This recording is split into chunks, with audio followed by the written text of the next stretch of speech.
The Live Conversation Show. My name is Ellie Allen, and 10-star General always have my attention when he's raising the awareness of artists across the globe. Big up. All this busting and fighting, gets backbiting, criticizing, scandalizing, and minimizing, you know? Political fighting, religious fighting, east, west, north, and south are fighting. When we gonna get together and stop this fighting? Start uniting, start uniting. Why is this fussing and fighting? I want to know, Lord, I want to know. Why is this cheating and backbiting? I want to know, Lord, I want to know. We should really love each other, in peace and harmony. Instead we're here fussing and fighting. Lord, we ain't supposed to be. Hey, why is this fussing and fighting? I want to know, Lord, I want to know.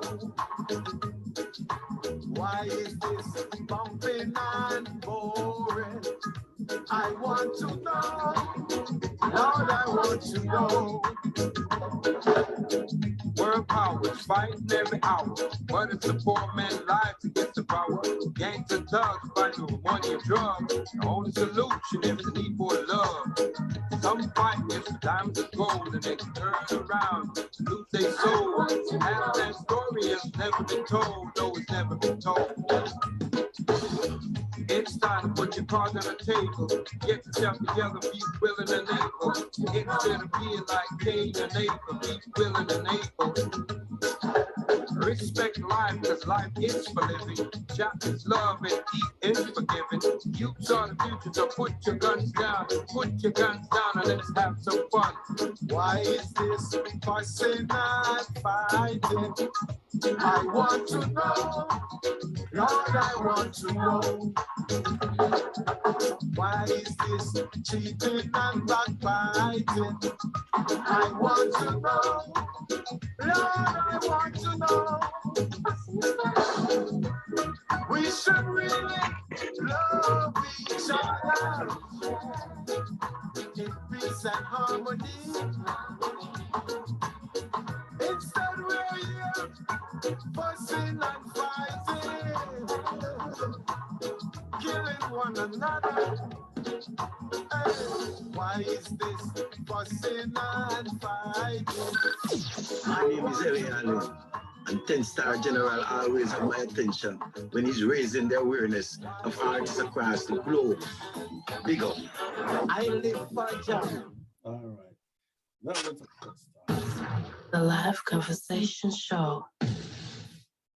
So greetings to everyone in the building. Bless up, bless up, bless up, bless up, Terry Allen, Terry Ann Allen. We have Donna in the building. We have Paul in the building. We have Sharon Mango in the building. Sharon, how you doing? I remember feeling good, you know.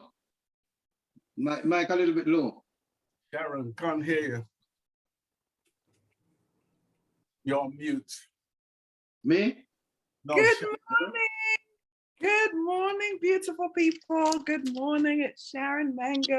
Good morning, Sharon. Morning. Good morning. How are morning. you? We're gonna set the place. We're gonna set up this. So I'm gonna just change the room. Bear with me 1 second. All right. See if we can get it going. Let's see. All right, Sharon says something. Can you hear me? Yeah, Hello, Rick. good morning. Are we good? Rick, you can hear me, right? Yes, I'm hearing loud and clear. Good. And we have Ellie Allen. All right, Yay. good. You hear me? Hello, Alan. Good morning. That's up. All right. Nice. So, LA, bring your camera down a little bit, LA. Huh? Bring your camera down a little bit so we can see you proper. Yeah, that's it. And move it a little bit to your left, I think. That's it. That's it. That's it right there. Perfect. Perfecto. All right. Thank you everyone for being here. I'm 10-Star General from Stockade Promotions, and my co-host is with me, Sharon Mango. And our guest today is the great L.A. Allen from Canada, very cold Canada. Canada, as a matter of fact, is like the UK. Very cold. Every now and again, I'm going to put my hoodie on, you know? minus 20, you know? Oh, Like really, is it? Yeah. Damn. That is cold. That is cold. That is cold. Let me just make Sharon Mango the co-host. Bear with me a second. Okay, so Sharon Mango and Sharon Bentley is co-hosts. Okay, right. Sharon, over to you. Introduce yourself, please. Good morning and greetings to all. We are so happy to have our guests in the house. L.A. Allen, are you that? Yes. bless up, you know. Thanks for having me, you know. Yeah, it's a pleasure. It's the greatest pleasure. And I'm sorry, our other guest is? Rick Williams. It's Mr. Williams. Yes. Peace and blessings. Peace and blessings. Yeah, you look so much like a friend of mine. My goodness me. Oh yeah? Same face. Yeah, he's a might really be my twin, you know? It might be a twin. Why? The CM beard, and he's a Rasta for many years. Yeah, you look just like him. My goodness. Wow. Look at that. Well, I tell you what, we have a few more coming in. Sharon, if you would, anybody who comes in, just let them in, please. Your co-host as well, so you'll be able to give people access to come into this show today. I'm just watching one or two things here. So once again, we have L.A. Allen, the legendary, I call him a legend, and we also have the legendary Rick Williams, okay? And very influential. Yes. So today, our aim is to get to know more about L.A. Allen, the music industry, where you both are at right now, and you know, the kind of roles you're playing in the music industry. I've been doing a bit of research here and there, you know, as to L.A. Allen. I remember going back a few years. I think I'm going to go back to, I think it's nearly about 8 years or so. I was interviewing Jahsmin Daley.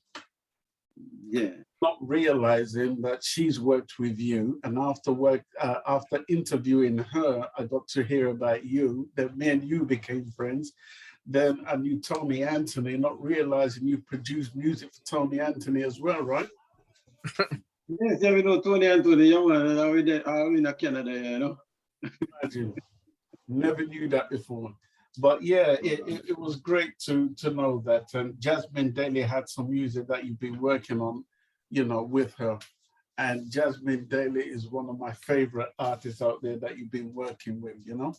Wow. Anyway, you've done so much work. We want to take you to your earliest memories. You know, where were you born and where did you grow up and how did music become a part? Well, I was born in a little town named Saglamar in Westmoreland, Jamaica. You know,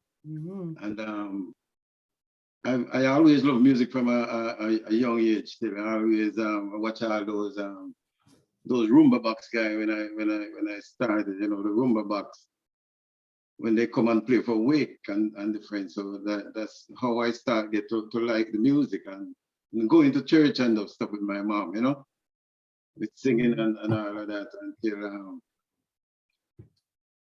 And I used to make all my little guitar with sardine can and everything there. But it's one time on an Independence Day around the mid-70s, I get a chance to see a real live band. It was Light Parks and We the Peoples. They come to play for the Independent, you know? Right. And as soon as we see that, I know that's what I want to do. Right. So growing up on the music scene, your influences, I take it, Lloyd Parks, and who else were influences during your younger years as a kid growing up? Well,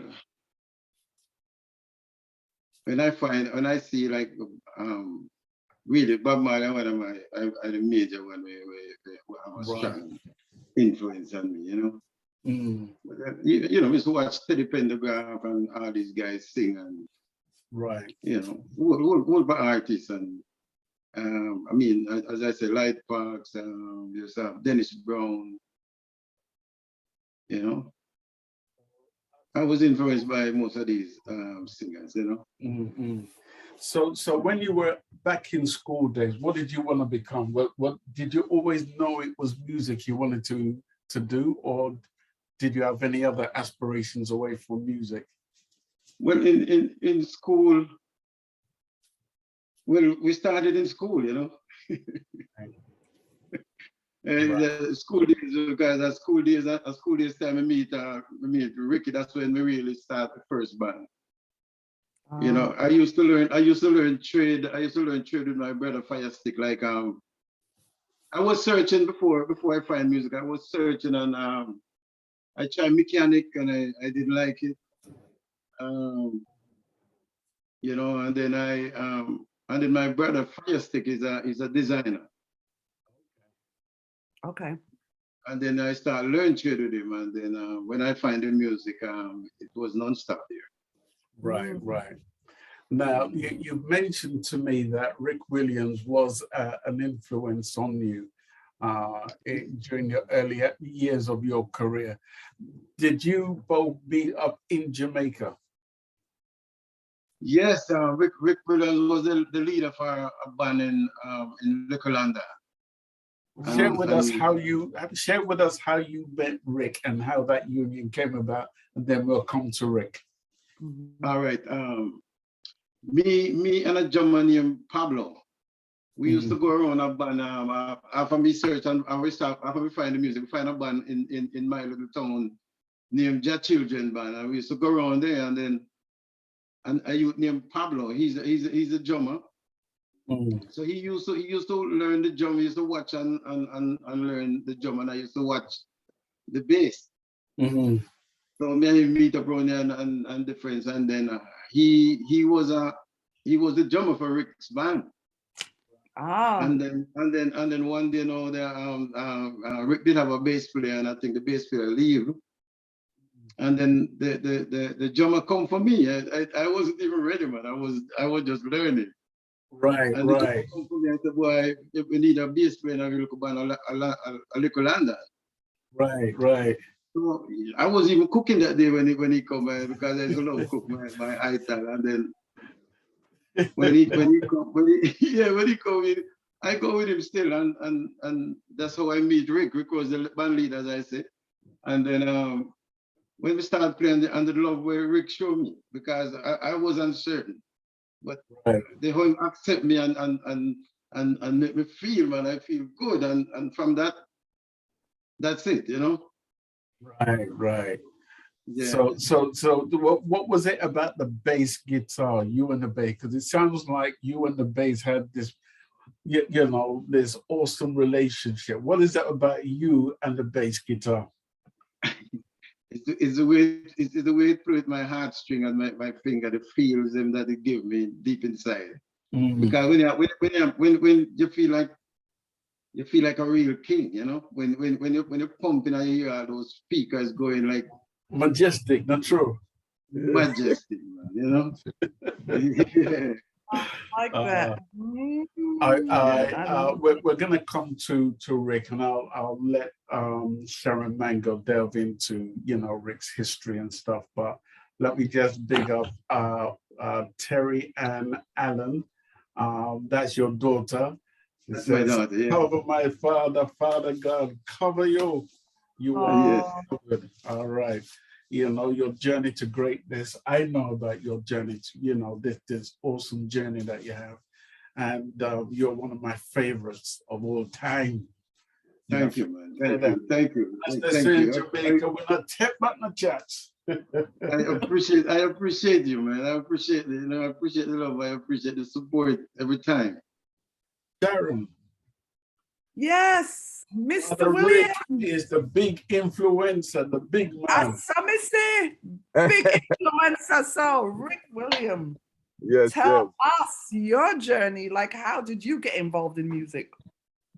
Well, I get involved with music from a young age, because my mother was singing in the choir at church. Okay. Mother and father was singers in church. So I hear them singing all the time. So, in school, you get devotion every morning. Right. And you have to sing with, with the whole school before you go to class and everything. So we started out early, And then in school, when I went to secondary school, which was from 12 up, I started singing on school concerts. That was what, 1972, something like that, Yeah, so we started from pretty early, and then the instrument, I used to learn theory in school, in secondary school. I started learning theory. And I never started playing an instrument until I was about 16. Okay. So I was supposed to play the piano. And the school had so many kids that they had to split the school in two, morning and evening shift. So they did that. So the teacher that was supposed to teach me piano, we couldn't do it because it would disturb the other classes, you understand? So right. He said, he got a guitar, if I would like that. I said, sure. And he showed me the first 3 chords on the guitar. And he said, it's going to take a while, but go home and practice. And within a few days, I come back, start playing songs, and he was amazed. I said, man, I never seen anybody play so fast, So that was how I started out. And then we started to build our little school band at Little London, secondary school. So we had a teacher playing bass and a couple of students playing, And then I meet Pablo, just like Olinda say, and we started a little band outside of school, Right. And we used to play concerts all around Westmoreland, sometimes Hanover, next parish over, St. Elizabeth, And then we move on to bigger stuff, like started backing all of these artists from Kingston, JC Lodge, ITAS, all of these people, And finally start touring with ITAS 1988. So that was one of the big things for us, We travel Europe and America, a few places in South America. Yeah. So that was how the history come, And so what you year what year did you join? What year did you form that band with LA? Well, 1976, 77, somewhere around there. Okay. Sorry, over to you, Sharon. Yeah, no, I was gonna say, because you were brought up into, Christian home, how did your parents feel? I always ask the artists because everybody's story is different. How did you grew up in a Christian home and then you transitioned over to reggae right away? Like, how did your parents feel you going into the music business? Like, what did they feel? Did they support you? Well, after a while they supported, but first it was like every generation that I've noticed. For example, now you have the dancehall, then the generation before kind of resent it. Right.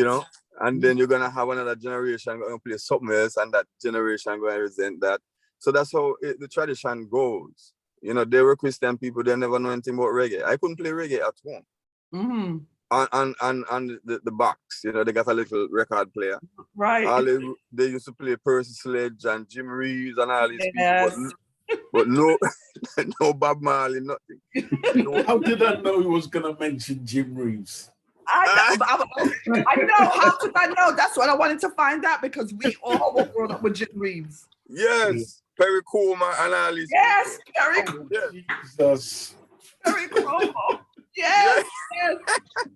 True. Yeah, but no reggae. I mean, but we hear our reggae from the sound system, because there was a sound system up the road Right. And I would sneak out from the house. Right. At nights when they gone to bed, on the weekends when I'm not going to school. And I never have no outside clothing like dance clothing or anything or to dress up, you know. So I put on my khaki pants and I have a white t-shirt I used to do PE in. So I put those on and I go to that dance. You see? See? So I know every song that play because I can hear the sound system from in my backyard. And I would sit there with my guitar and learn all the songs. From Burning Spear right back round, you know, to Randy Davis, to everybody that they play. And I learned all the songs just by listening to them up there. And another thing, when we used to rehearse, we never could afford to buy records or anything like because it was vinyl back then. Right. And when we and Lindell used to rehearse, you know, in my father's kitchen, we used to go down to the jukebox and punch 50 cents, punch this one song if we want to learn a song. We punch it 5 times. Remember the hand section in our head and the bass line and the drum line, and then walk back up to the rehearsal room and start up the song. That's how we used to learn, you know? Creative mindset. Damn. Huh? You had a creative mindset. Yeah. Yes. Let's come back to LA now. So LA, you've now joined up with Rick Williams, and you guys are doing your thing. What is your recollection of that moment in time?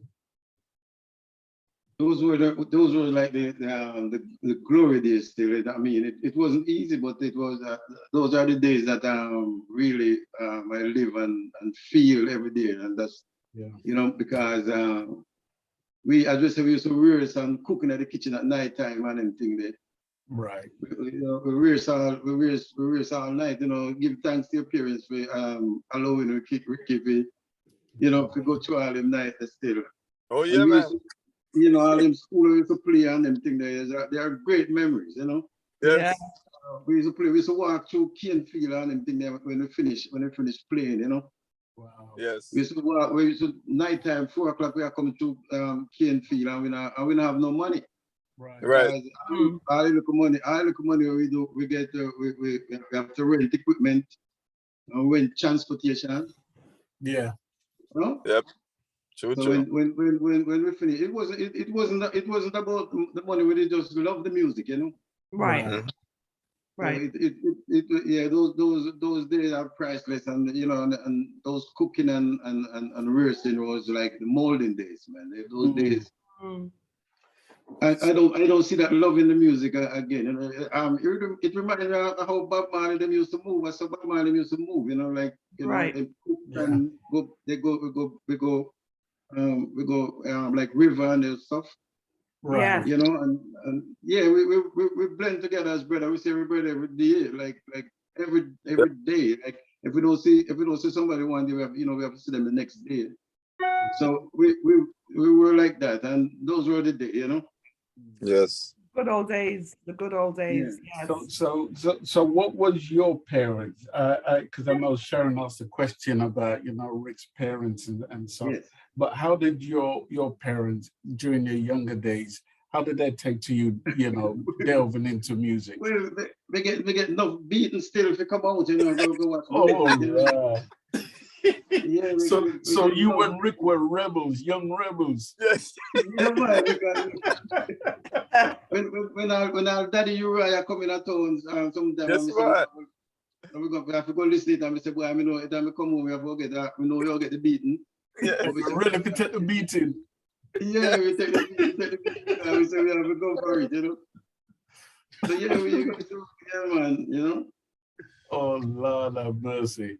Okay, so, I mean, my mom was a missionary at a church, still a Christian, said we, And I used to go to church with, said we, and them.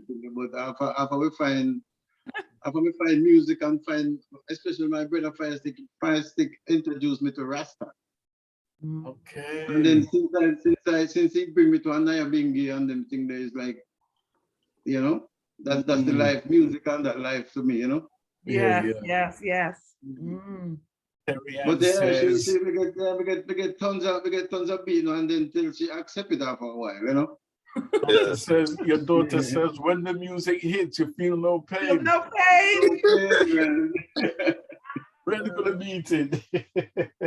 Yeah, we take it. So what was the next step? Let's talk about the professional aspect of it. When did you decide to share with us those professional moments when you decided to do music professionally?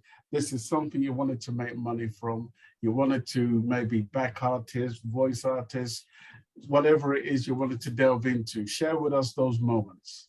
Well, it was until we reached Negril.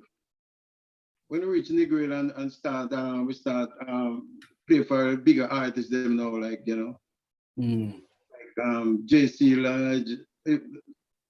The only artists that we never play for are just Bob Marley and Peter Tosh, because they always have them band. But we used to back all the artists, you know. Yeah. But hold on. But what was your mindset? Where was your mindset at? Share with me what was going on in your brain in terms of the music industry that you wanted to get into. Well, I didn't make up my mindset. Music is what I want to do. Okay. I make up my mind that music is what I do, and you know, I mean, after me I play, and after we start, as I said, we start, especially when we start do the big time, now we see, you know, we even start make some money because a guy named Jamai James, he came down and he have some equipment, and he was a keyboards player. And we never really have a keyboards player, so we join up with him and we form a band named Umoja. Okay. Yep.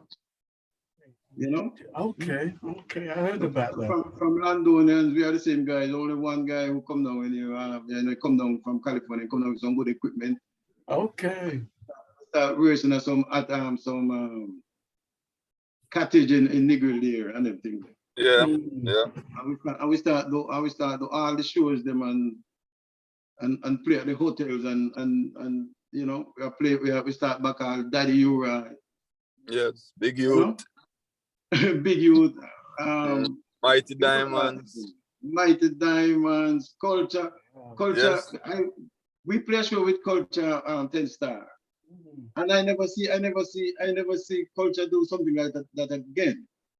Ever. But he jumped on his back for half an hour, man. Like when we start playing for him, that's how the music hold him. Wow. He lay down on his back for around half an hour, Ricky. Yes, man, about that, man. He just lay down like he just lay down there, like he just lay down stiff and stretch out. Rhythm hit him hard, man, you know. Yeah. He got the spirit take him. Yes, man. It will come over him hard, man. The spirit take him, yes. That was the chemistry. That was the chemistry that this band had, man.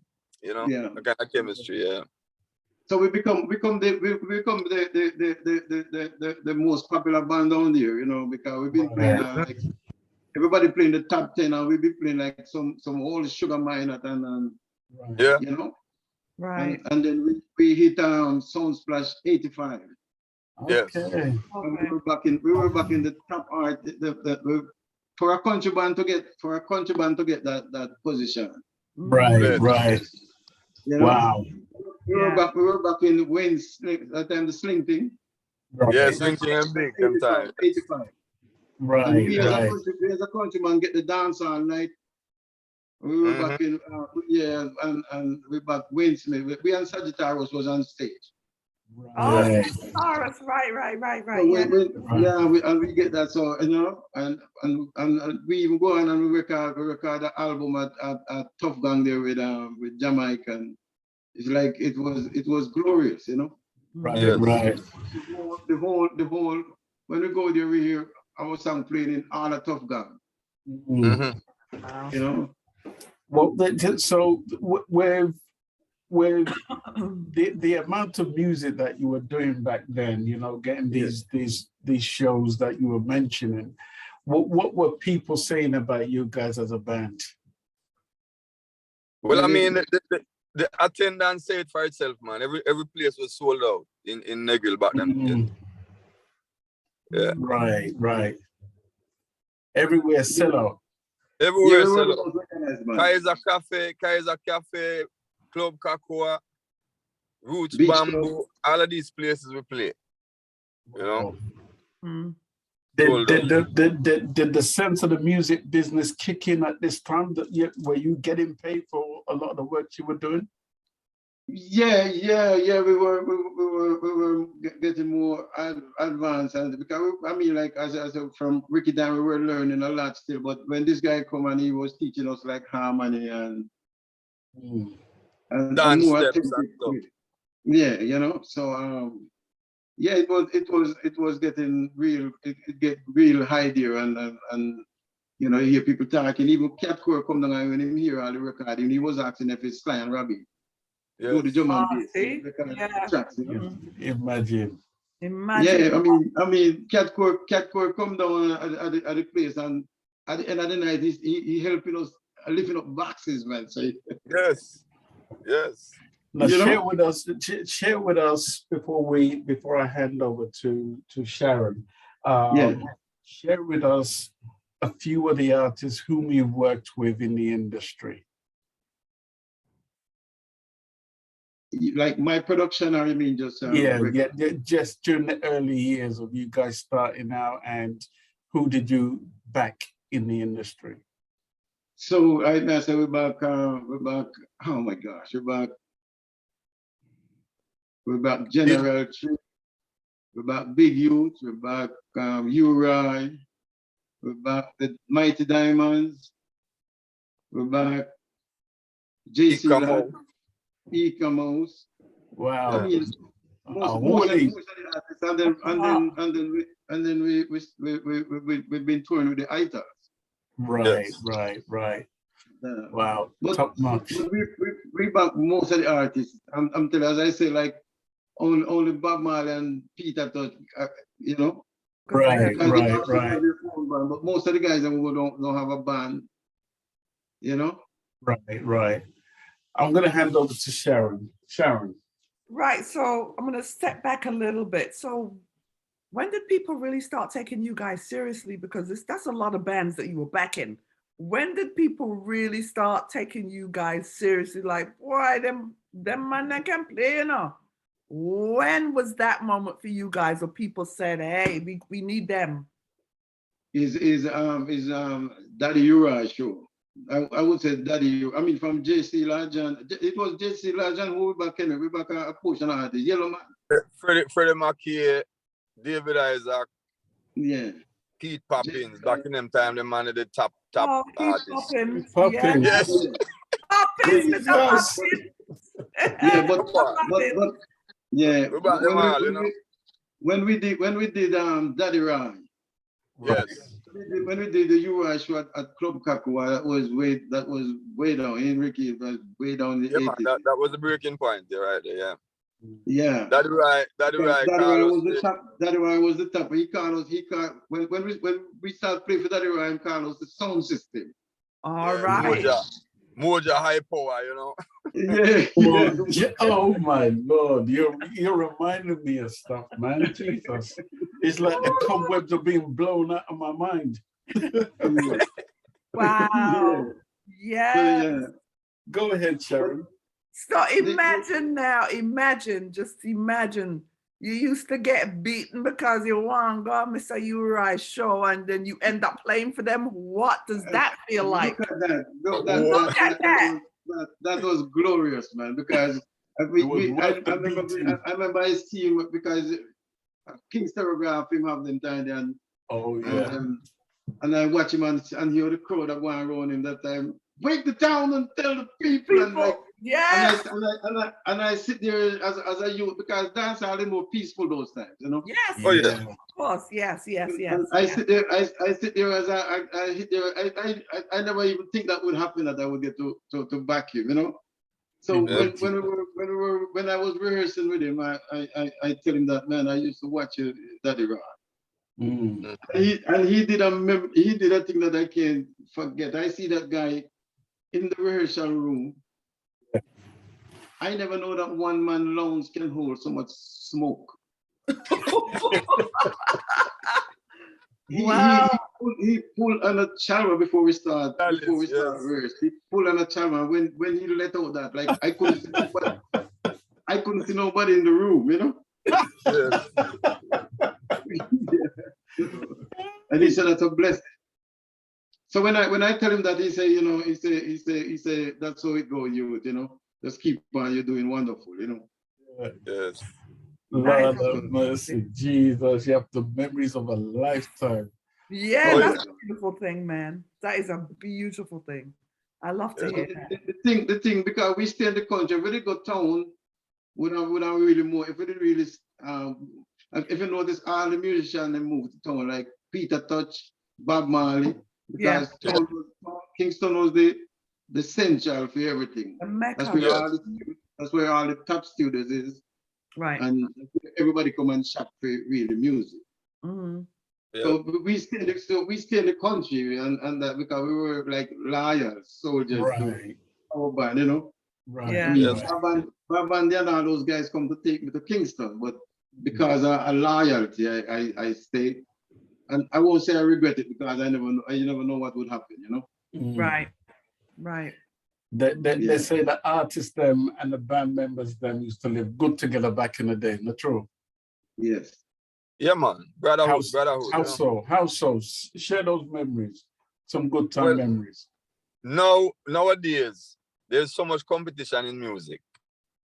Who's better than who and this and that and that. Back in them time, everybody was brothers. And from Ken Booth right back, we was behind stage with them long before we even back them. Because we back all of them. But before that, we were behind stage. Everywhere we go to the shows, we always go behind stage in the dressing room. And those guys, when they reason, it's like a class you sit in because they're talking about from current affairs right back around to everything you can ever think of. Right. And they do not, there was no yes man there. No, but if you say something and it's wrong, that man is going to debate you. You see? Wow. And it's no fight. It's just a nice, clean debate. A man said, no, that's not how it go, man. This is how it go and start to, you know. So there was never any animosity back in them times when we ever experienced. Yeah, but now you see people fighting on stage. You understand? Yes. Yeah, like really, they really corrupting the music. So let me ask you another tough question, and by no way am I accusing anybody or whatsoever. However, somewhere along the line, something went terribly wrong. How did this now, let's say our generation, would you say that there were things that we did wrong that they picked, the generation behind picked up on that? Am I making sense? No, I wouldn't. No, I think the now generation come with they come in the time when money in the music, and they don't really care about they don't know nothing about the root, and they just care. It's selfishness going on right now. Selfishness and greed and ignorance, you know. Take over the music business right now because, as I say, first time it's pure love. You know, reggae music created as a platform, as a spiritual platform for put our voices out there. Right. You know, to talk about our struggles. Right now, these youth come down and turn around the thing and start fight against one another. This music came to break oppression and all of these things. Right. And they come and they it's like this guy plant a nice fruit tree, you know, before, you know, like Bob Marley, Peter Toucher, they plant this wonderful, because before reggae, we like what did we have? I mean, after slavery, like we didn't have anything. Right. Reggae is the thing that come and put you back on top. You know, guys, you know, because these guys take it serious and put it out there. You know, and then and these youth now, you know, these youth don't care. They're not nourishing the tree. They eat the fruit and they don't think about who's coming after them. If you notice, Bob and those guys who say them don't want them youth to come and suffer like we, you know. Yeah, yeah. And you don't want generation. He was talking about a whole generation of people. It's children and generation of people. That's why he plant this. That's why so much people can't even eat off of him. They can sell him. They can sell his photo. Like me I inherit off of when leave, you know. Yeah. You know, all of these guys who come up, you know, inherit off of that beautiful fruit tree, but they're not preserving the root. And you can't leave the root too far and call it reggae. Right. You can't leave the root too far and too long, because a tree without a root is withered. Yeah. Right. So let me come to Rick Williams. How would you address that same question? Would you agree with LA? Yeah, yes. But in my opinion, commerce have overcome the love of the music. You see, the people with money that come into producing these type of records, they know nothing about the music industry or whatever, but they have the money to push whatever. So they would do it, you know. And you'll find one rhythm come and 100 people will be on it. So it stagnates the music after a while. And you know, I think that is what happened. It's like people without, you know, the knowledge of what is really going on just say, hey, I got some money, I'm gonna dump it into this thing here and make a money, you know. The commerce overtake the love of the music, you see. That's my opinion about the whole thing. Would you also say the fundamentals of reggae music are being adhered to both of you? LA. Yeah. Would you say the fundamentals of our music is being adhered to when the younger youths are now creating reggae music? Do you see them keeping to the fundamentals of reggae music? A few of them, you know. You like Chronics and certain you that keep to the fundamental. But most you just depend hype. You know, they're just on hype thing, and you know, that's how the music what they do. It's like really hip hop still, but they do it under the name of reggae. Yes. Would you say the same thing, Rick? Yes, I say the same thing. Okay. Because you know, for me, especially great songwriting, you know. Yes. I hear, don't get me wrong, there's some good artists out there, you know. I hear this lady recently that has been stuck in my cranium. As a matter of fact, I've got her on my iPhone here somewhere. What's her name? She's been receiving a little bit of flack lately. But, you know, people are Protege, you know, Chronics and quite a few of the regular names that you hear. Coffee? No, not Coffee. I'm going to tell you her name because it's going to kill me. If Sasha Diaz. She's great as well. She's great as well, but not her. I'm going to tell you who it is. Leela Ike, that's it. Leela. Yeah, Leela. I like her brand of music and lyrical content, you know? Yeah. But there's the ones who are not really saying anything. To me, this sounds like a large chunk of, like, okay, let me put it this way. I remember growing up back in the 70s, right? Yeah. And I would hear Burning Spear, I'd hear Gladiators, I would hear, you name it, Johnny Clark. And those guys really taught me something. As a kid growing up, learning about English history, which had no bearing on my life.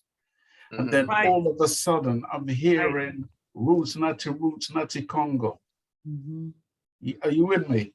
Yes. And they're saying, all my parents were born in Africa, but we were born in Jamaica. And I'm hearing this now. And it's making me understand about me as a Black youth growing up in the UK. I said, oh, so it's Africa we all come from as Black people. So even if you're Black and living in Portugal, Spain, Israel, wherever you all Brazil, that's what music taught me. People, man, like Johnny Clark, Gladiators and all that. And somehow I feel that love of of what I used to know is like dying a slow death. To me. Yeah, I'll come again and say nobody don't respect the root. We don't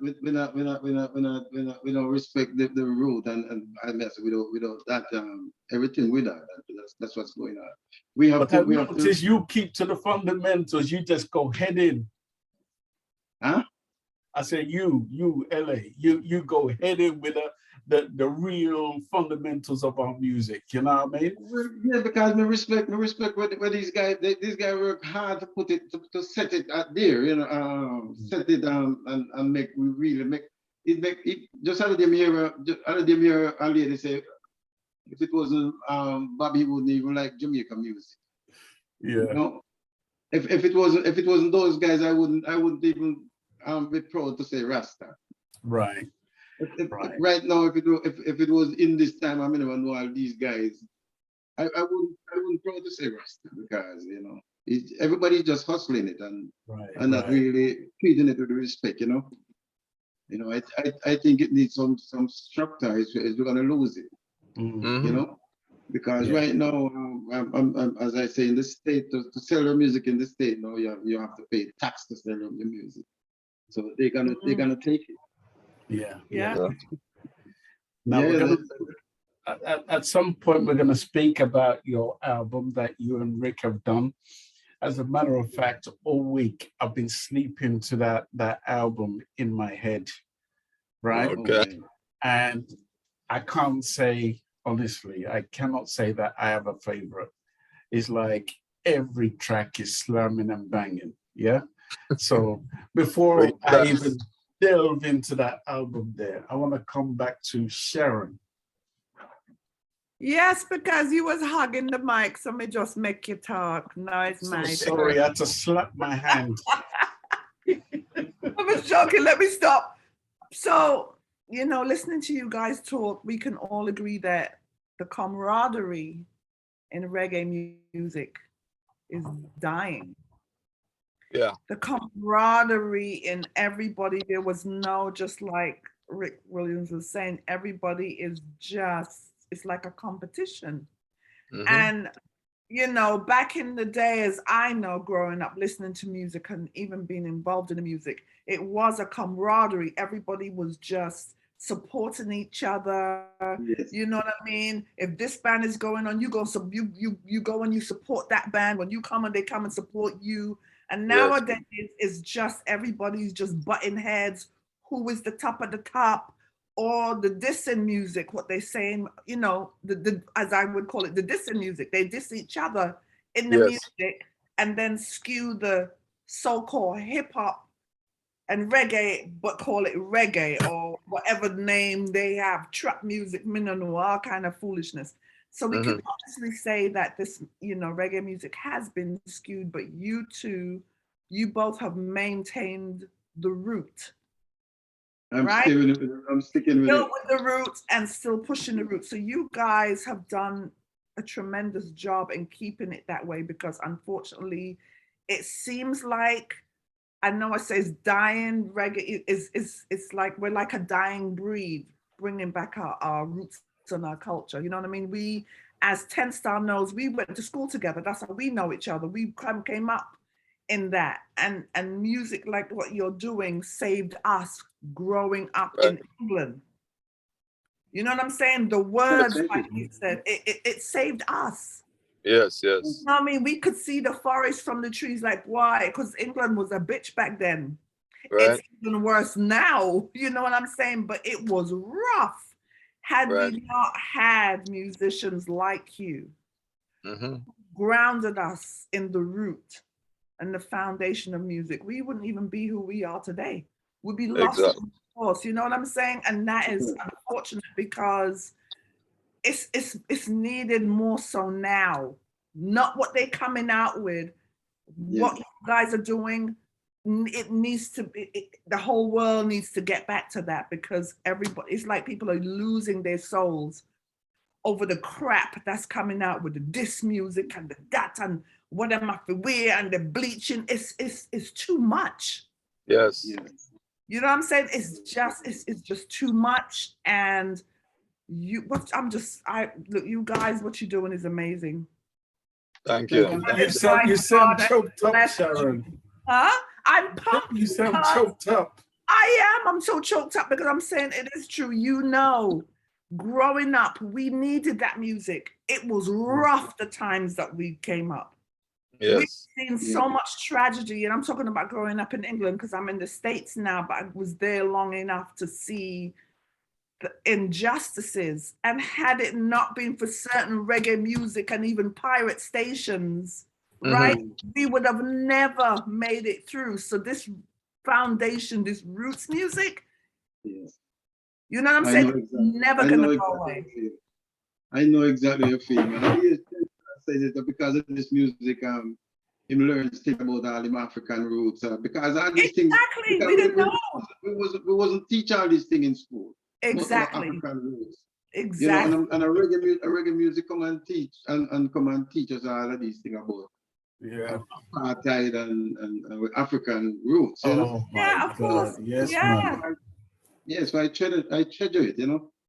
And I'm keeping it all the way through still, you know. I treasure it. Roots, you know. That's right. Yeah, I'm sorry I went off. So everybody, now you know who Sharon Mango is. When we're ready to let it off, we just go and let it off. It's good, man. Terry Ann said, let Sharon loose. For real, man. It's Well, let me come to one of my beautiful daughter, you know. Yeah. Let me come back to some of the artists you've been working on before we talk about this awesome artist. This awesome album that you guys have. Now, you've worked with one of my favorites, which is Jahsmin Daley. How did you come across Jahsmin Daley to work with Jahsmin Daley? Well, we were at I was called to play some bass line at a studio that is Satnam Ricky. Yes. You know, I was called to record some bass line there, and she was their artist. You know, but then because we have the band, because I have a band, I have a band named Mountain Edge, Roots and Culture Band. Right. You know, I hear the potential of her. She have a really good voice. Right. I started recording some music with her too, differently, and give her some show because that's me. We are brothers on 10 Star because I see him doing the movement, and that is my whole journey in here to highlight reggae music and artists when you see them when they want to go, you have to give them that, you know. So I salute you for that, you know. Right. Yeah, so that is why, and I give her some show, and then give her the confidence because she wasn't going on stage. Right. You know. Right. First time I put her on stage, she couldn't even sing out a note because she gets so shy, you know. Right. But I know she have the potential, and I record some song with her and the friends, and then she get out there and the friends. Yeah, so that's what I always try to encourage her as much as I can because I see so much potential in her. The way she emphasizes every note in every song that she does, even when she did To Serve With Love and all the other songs that I love by Jahsmin Daley. Lord have mercy, can this lady sing? But the thing is, she keeps telling me that music is not her number one passion anymore. And I'm like, wait, I just don't, I refuse to believe it. With the way she sings, but anyway, we love everything about her. I think shyness is one of her big things. She can't get over that. She's really extremely shy, you know. Right. Like in studio, you let her go and she good, but when you go up on stage, you have a hard time with that. Okay. So I think that's right. I think that, yeah.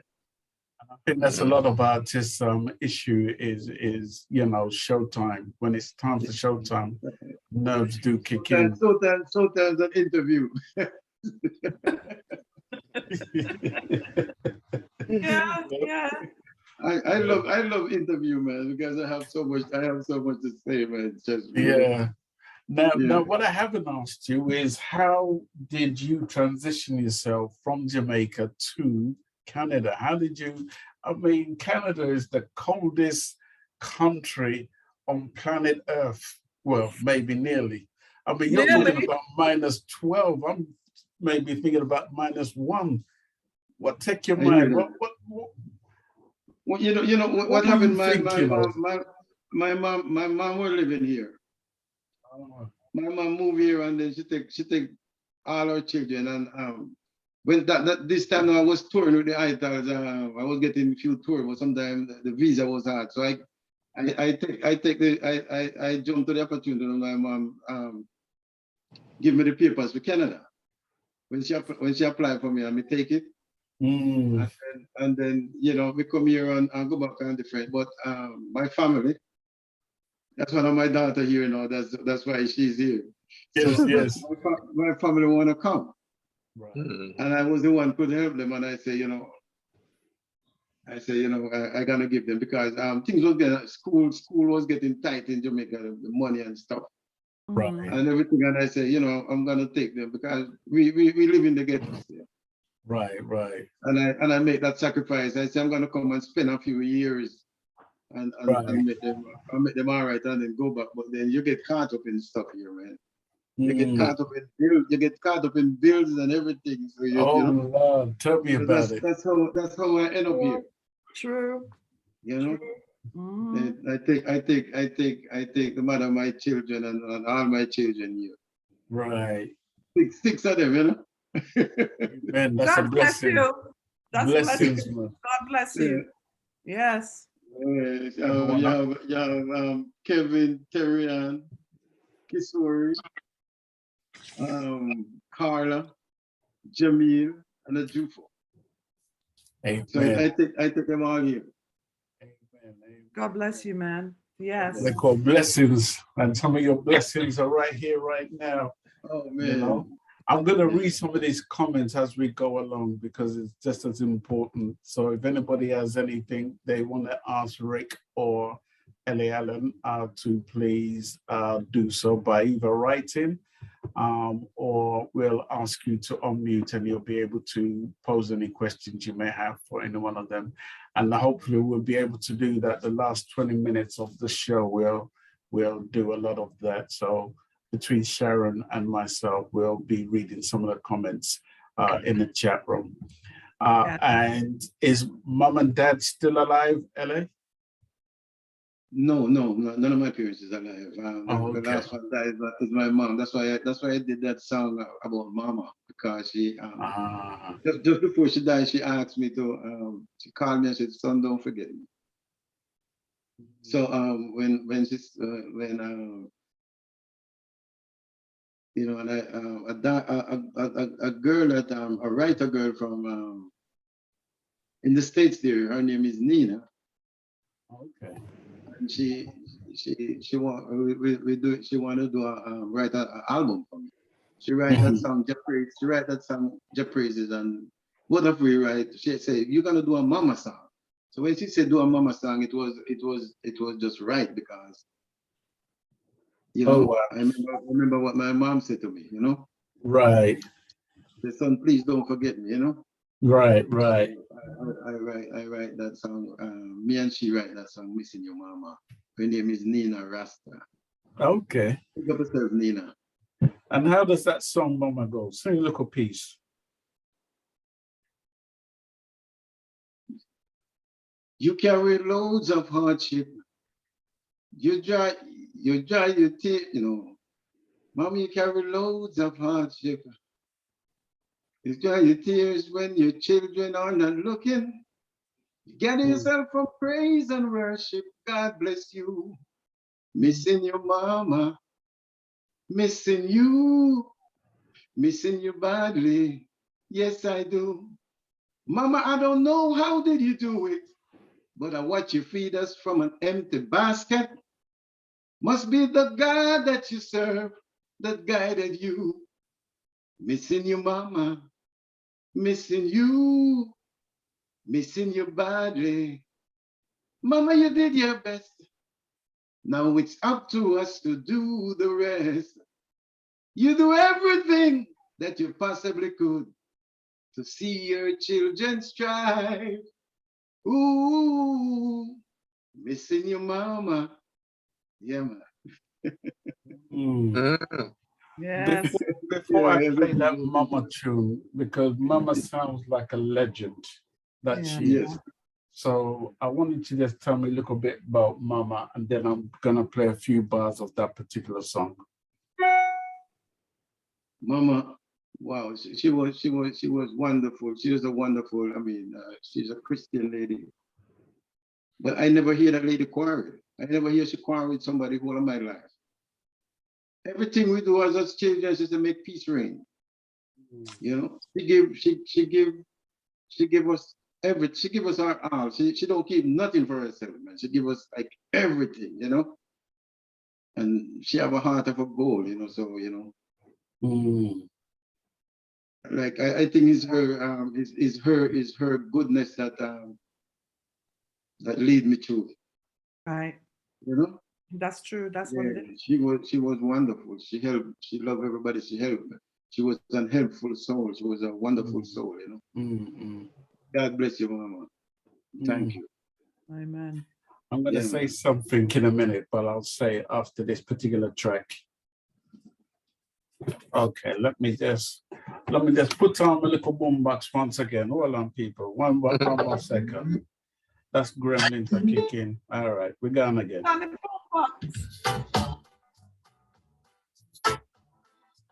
This is for my mama. Missing you, mama. Missing you, mama. You bravely carry the so much. Mama, you cry your tears when your children were not looking. Mama, gather your strength from praise and worship. God bless you.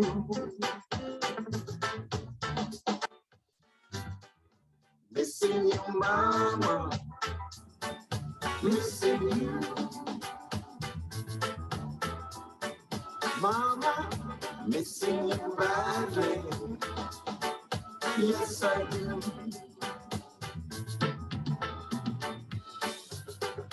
Mama, I don't know how did you do it, but I watch you feed us from an empty basket. Mama, must be the God that you serve that guided you. Isn't it amazing, right? That, you know, when you think back to maybe our parents, you know, and how they looked after us, you know, as parents looking after maybe 4 or 5 or 6 children or whatever it is.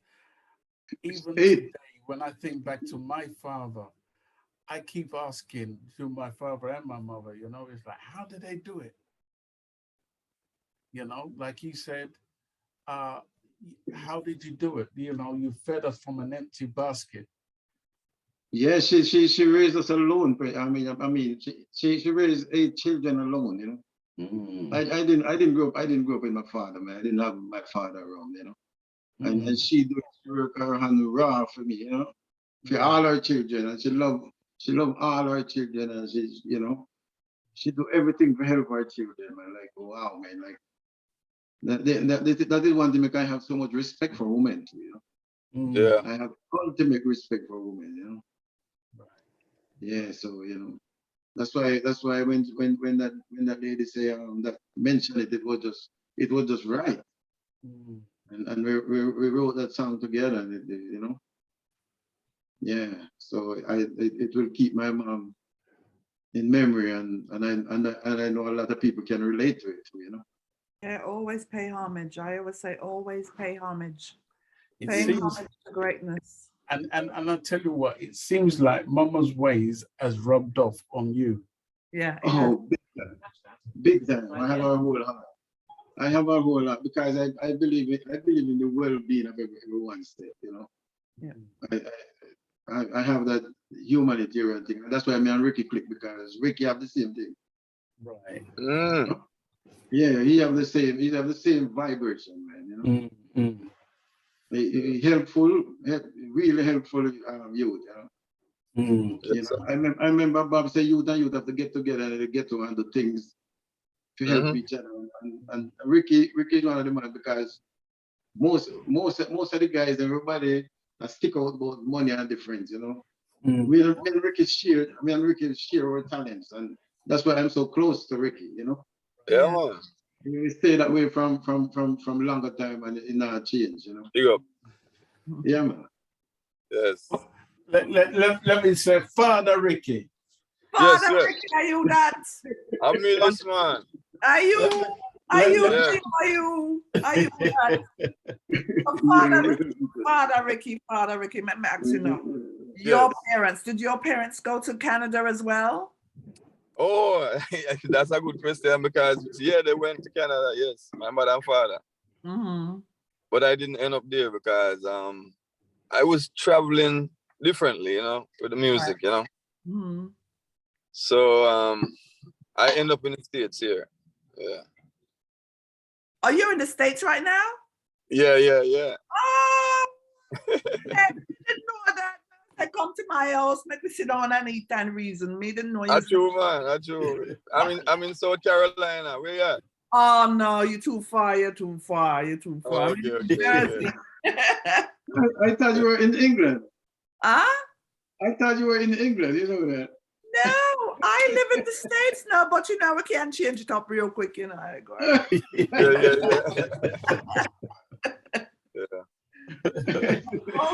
Okay, all right. So then, Sarah, you're alone over there, say? Me alone, you know. Me soon come for him. No worry, me soon come for him. You know, I was in Florida for a number of years, and then I decided to come back to England, you know. The medical bill is just too much, you know what I mean? Yeah. But we're going to put him out. We're going to drag him out from there. Time to come out. Yeah, I'm telling Rick that I feel like I need to move to the States, man, because Canada really the cool I get to me right now. Yeah, man. You need to, man. You need to. You really need to. My brother lives out in my brother lives in Brampton. Brampton in Toronto. Canada. And I'm saying, no, it's time for you to leave. Come, you have to come. I need you beside me. Come. Yeah, it's cold. I got a lot of family out there in Toronto and I mean, what's there? It cold. I never hear that last name before. You know that? Huh? I never hear that last name before, Mango. Well, it's real. That's my husband. I got that from my husband. So yeah, it's real. Wow, man. It's a great name, but I never hear that name before. You know what? I think that even from I started doing these shows, I think people just thought, oh, she just added Mango, but no, that's my name. That literally is my name. And my husband, I met him through the music. He was my good friend. You know what I mean? I brought him into the band where I was at the time because the drummer had left and we needed a drummer. And I always, when I was managing bands, I always kept a roster of musicians that if something happened to one, me know somebody can pick up the phone and say, come, we need you, right? Yes. Nice. And then I saw him and I said, okay, let me just get all his, get the names. I knew one person from the band and I just said, let me get everybody's name and number just in case. And it just so happened we was at a gig and the drummer never showed up. The place was getting packed. I said, oh my God. So I called him, he was on his way and that was a wrap from there. So he was my good friend. And then later on, got involved and that was it. Sharon Mango. It's real. So which one of the Mangos are you, man? Maybe East Indian mango. I mean, I know. East Indian. East Indian, man. That's the mango, man. That's a good one. Yeah. I love East Indian mango. Yeah, man. That's a good mango. Yeah. Graham, Graham, good to But that's wonderful, you know. Yes, yes. Because guys like you make us do what we do. Respect that. Guys like you make us love this music. That is what it is. Thank you. When I heard that Rick and LA had this brand new album out, and it was an instrumental, because I've loved instrumentals all my life, you know, from the Studio One days, especially some of them Studio One instrumentals come right down to Dean Fraser. And then hearing yours, you know, it just fell in line, it's smooth, you can sleep to it, you know. You can leave it running, because what I do, I have a little boombox, yeah? And on this boombox of mine, I put it right near my head. And the bass is just enough to vibrate through my cranium, the DNA. You know what I mean? Yeah. So it's just cool and deadly. And then I play a couple tracks of that, man. It's like, what? You know, I find myself in this beautiful place. Because the person on the lead, who's on the lead guitar? Rick. Yes, Rick is on the lead. Yeah.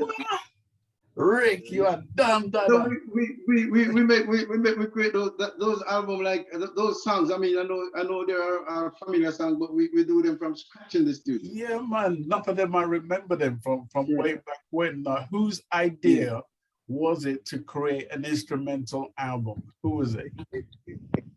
Both of us. Yeah, both of us. But you know, Lyndon really pushed me on it because I was kind of. All right, I can barely hear you, Rick. I was kind of doubtful because it was the first one I've never done an instrumental album before. You understand? Right. So I finished the album. Right? He played the parts, you know, the bass and thing, and then I put in some keyboards and some other stuff, and you know.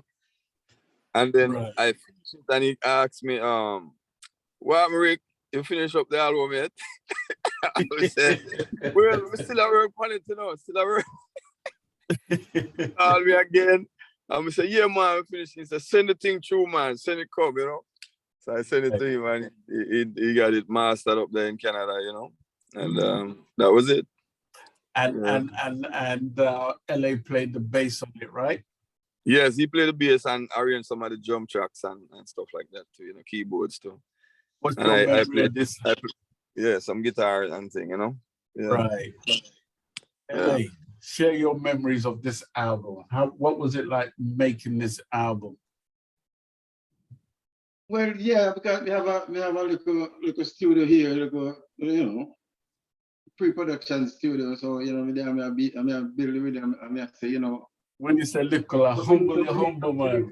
The magic's made, man. We need some healing music, you know. I hear you. You know, we need some music without words. We just heal it because the instrument them play the pulse and the emotion and stuff. And I say, Ricky, you know, let's do the instrumental. You know. Yeah. This album is so good for everything. You can exercise, you can be cooking. Who like play domino, you can be you know you can play domino, you know, when you're on a long drive, you just put in that album. There you go. Right. Yes. So I'm encouraging everyone to go and get that album, you know? Yes. Well, I got mine. I can tell you that much. I went into iTunes and I bought that album. Every track is a banging album, banging track. Oh, man. I love it. I mean, you both play brilliantly. You're fusing like it's like water. I hear Bruce Lee talk about water. Yes. And it's nice when music can come together and flow like water. Yes. Make sense? Yeah. Makes sense. Yeah, yes. Man. Yeah, man. You can't rush music. You can't rush nothing at all in life. Because if you rush, you're gonna get the same result. Yeah. You see? So better you just take your time and get even a better result than if you rush. And because they say a bird that fly too fast will always fly past his neck, you see? Yeah. Now, let me just say, okay, let me ask. You've got some real powerful titles. I mean, there must be a reason why you added all these titles to this album itself, because it sits down. I mean, it's just absolutely perfect. Do you know what I mean? Yes. So in that perfection of what I see, I'm just going to track number 1, which is what I see on my turntable, and it says Lady. Why Lady? What is it about that particular song that you wanted to do it back as an instrumental? Lady, yeah. Well, we grew up playing all those songs. You know, we grew up on those songs. We play them in bands back home. So, you know, we're trying to recreate our youth, so to speak, you know? Oh, we love that. Yes. Yes. We try to recreate. Because a lot of people might not be familiar with a lot of those songs because of generation gap. So when you bring it over into this generation now, they will see and understand that those songs existed, you know? Yes. Yeah. Who did the original of Lady? Was it? It's some Spanish guy. Oh, I can't remember his name. I know who it is, you know, but it just escaped me. All right. It's a funny name. Yeah, it's gonna haunt me until I find it. Yes. Anyway. Yeah, man.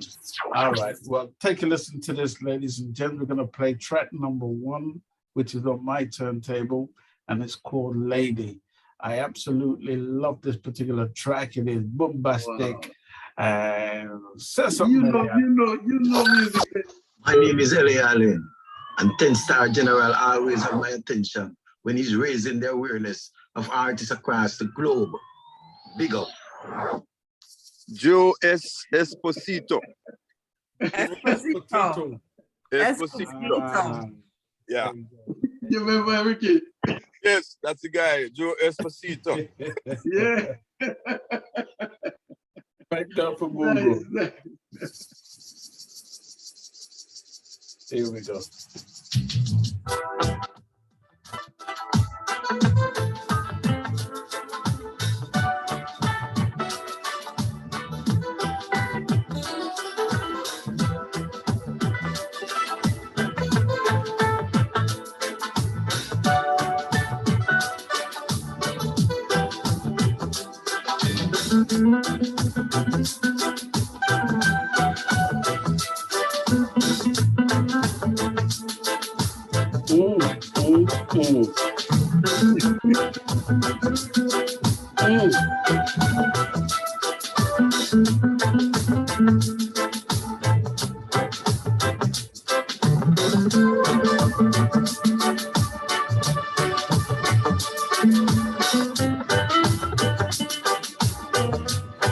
Jesus.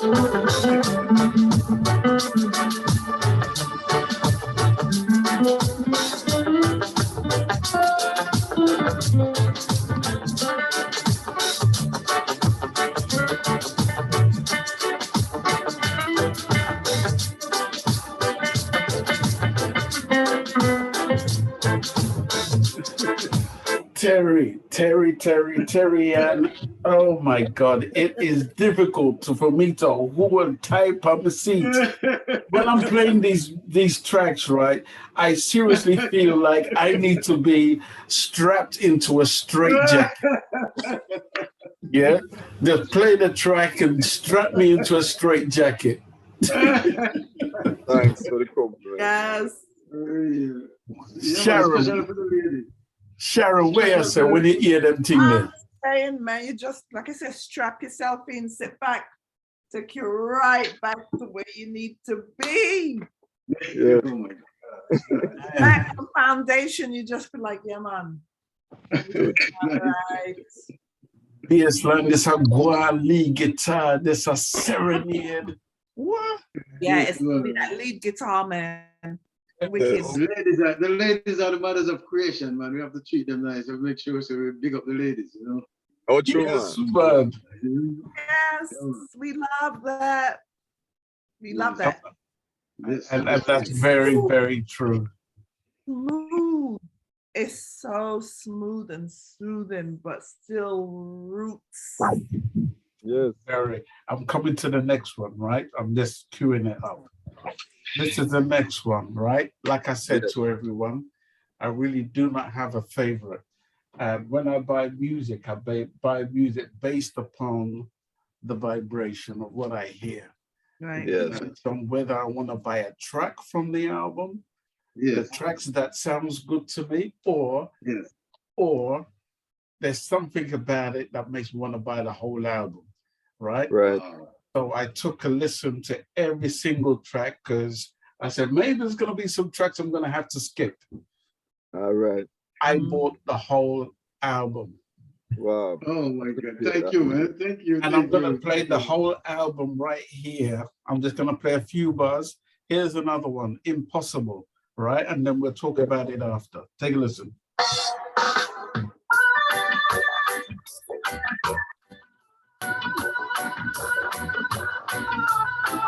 And the original of this, man, love it. Yes. Here I come to it.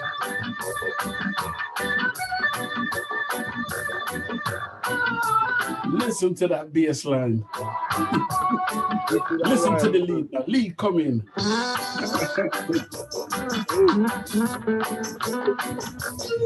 fire! What a collaboration! Oi, forward and Fayaka. Where's Eric? Where's Eric? Oh, Fayaka. Yeah, man. And then road Soca, you know? Listen. Sharon, can you hear me? Yes, me hear you I good. think there's going to be a fire in the building. Get yourself a fire extinguisher. Yeah, man, me have it. Have it from cock. Okay.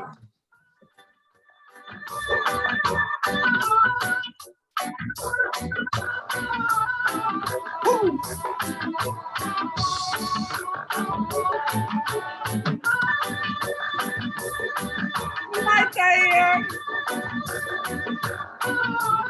I hear. Careful you don't burn down the building.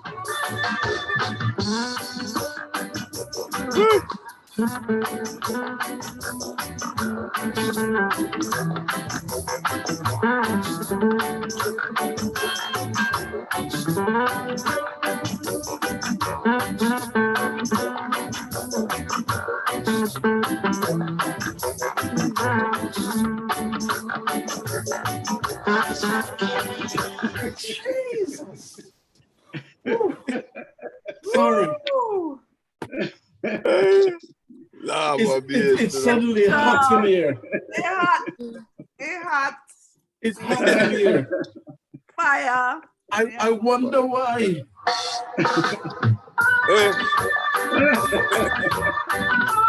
Before we leave with selector.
It's impossible. All right. Yeah, man. They're all done the original, you know? Yes. Memories. Rick, share your memories, and then we're going to come to LA. Share your memories of this track, Rick. Yes. This track here, originally done by Errol Dunkley, man, you know. And Yes. he had done it when he was a young youth. So, you know, it's a long, long time the song. So a lot of people don't even know it, you know, in this time and generation, you see? So to bring it back is something good, because when we were growing up, we used to play these songs and ram dance all in Alboat in Jamaica. Yes. Right. Yes.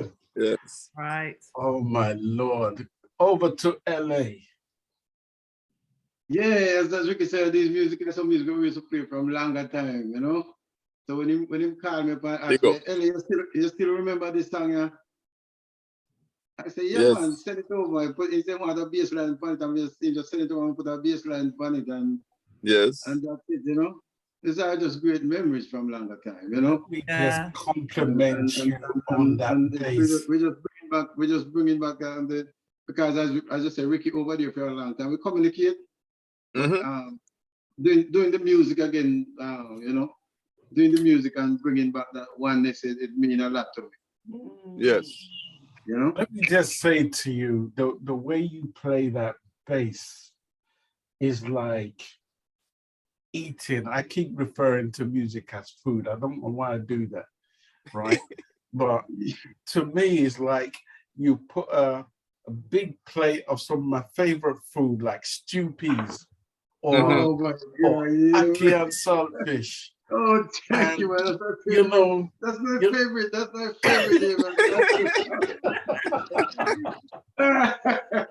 Yeah, I love ackee and saltfish, man. I do know you take the first spoon and then all of a sudden, all you do is,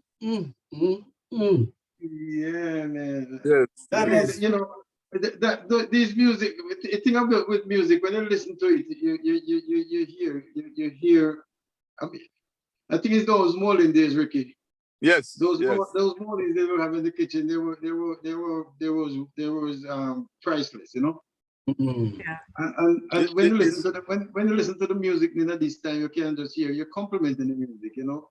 Yes. Most of these people know they try to overpower the music. Right. You have to compliment what's there and blend it in nice, you know. Yeah, man. That's so true. that's what the years of experience. Just like what 10 Stars say, man. It's like eating food, man. It's something natural, you know. Yes. And I'm not putting on anybody, but when you hear a yard man play drum and bass, you know, it's like because you what now? You see, let me tell you what music is in Jamaica. Reggae music. Not about real reggae music. It's like digging the iron fork out there, chopping the machete, or hoeing a piece of land. You see, because it's as natural as doing all those things, or eating, or anything like that, or even walking. Is it? Right. So if you know those things in Jamaica and you play music, you're gonna play it in that time there, because nobody rush in Jamaica. Yes. For real. Yeah, man. You see that thing again, that thing with them called the feel. Yes. The feel. Okay, let me tell you about the feel of what I hear when you're playing that bass. This is what I hear. It's like L.A. Allen is floating in the air with that bass. I swear, it's like your feet will touch the ground and your fingers is just gliding in the air. You know what I mean? You're saying the truth, man, because that's what lots of people say. I float. They say even my finger look like it's just floating over the street. No, I'm gonna lie to you. That's true. Really, you know. That's true, man. Terry Allen says passionate bass player. Very, very true. Yes.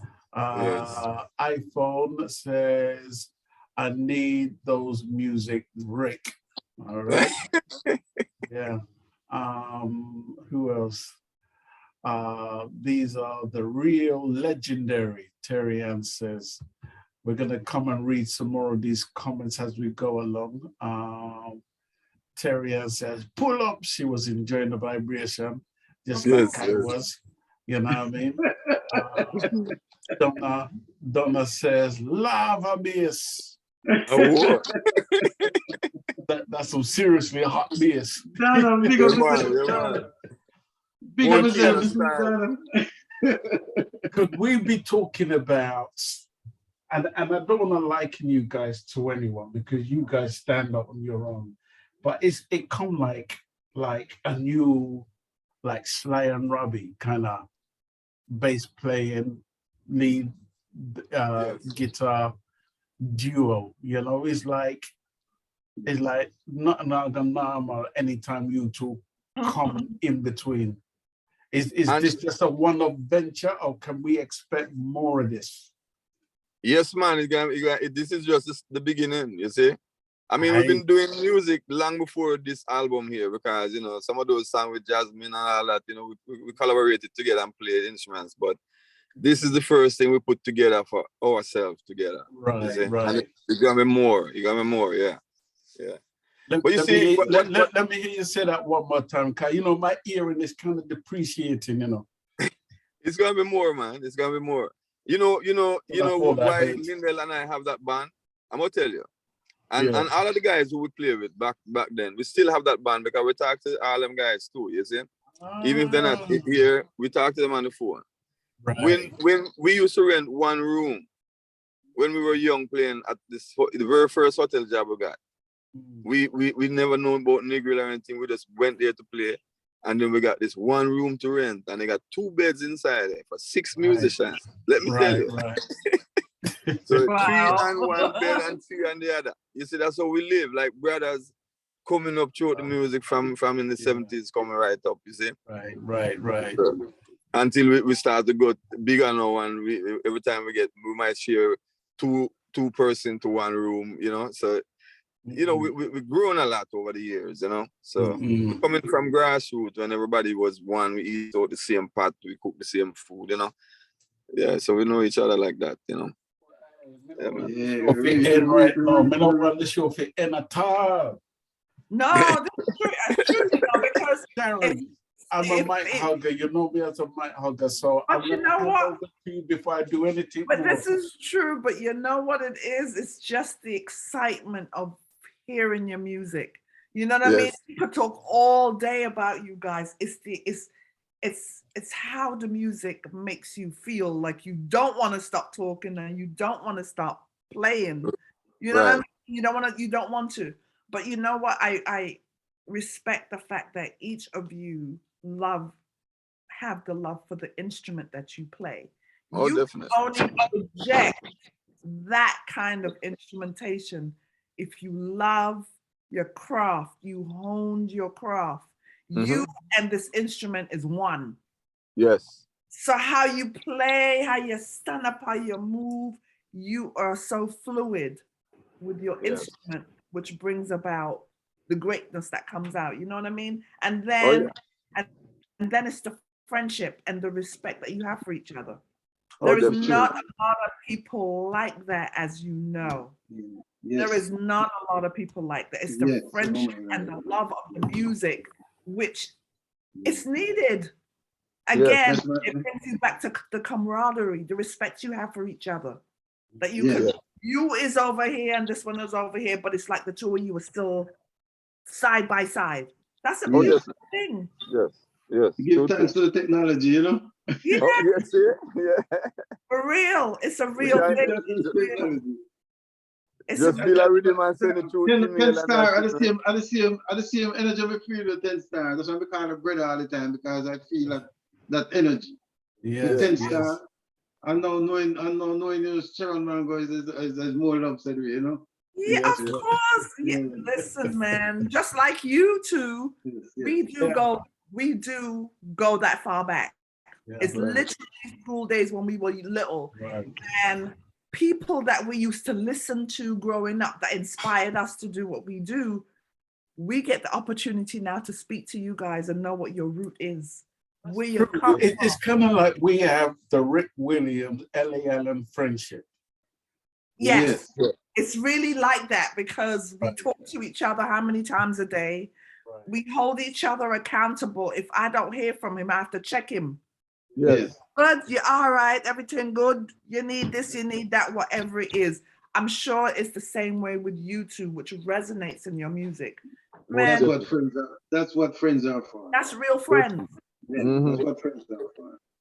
You know, sometimes you have to, there comes a time where you have to stop talking about it and just being about it. Just be about it. And just you guys just being yourselves is teaching every single one of us a lesson, which we all need.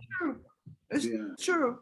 You see that's why I went, because I want to make this band, because that's why when you call me 10 Star, that's why I would say, you know, when I love have Rick, you know. Yeah. I think it was a great. I want this magic. Can you make it happen? Right.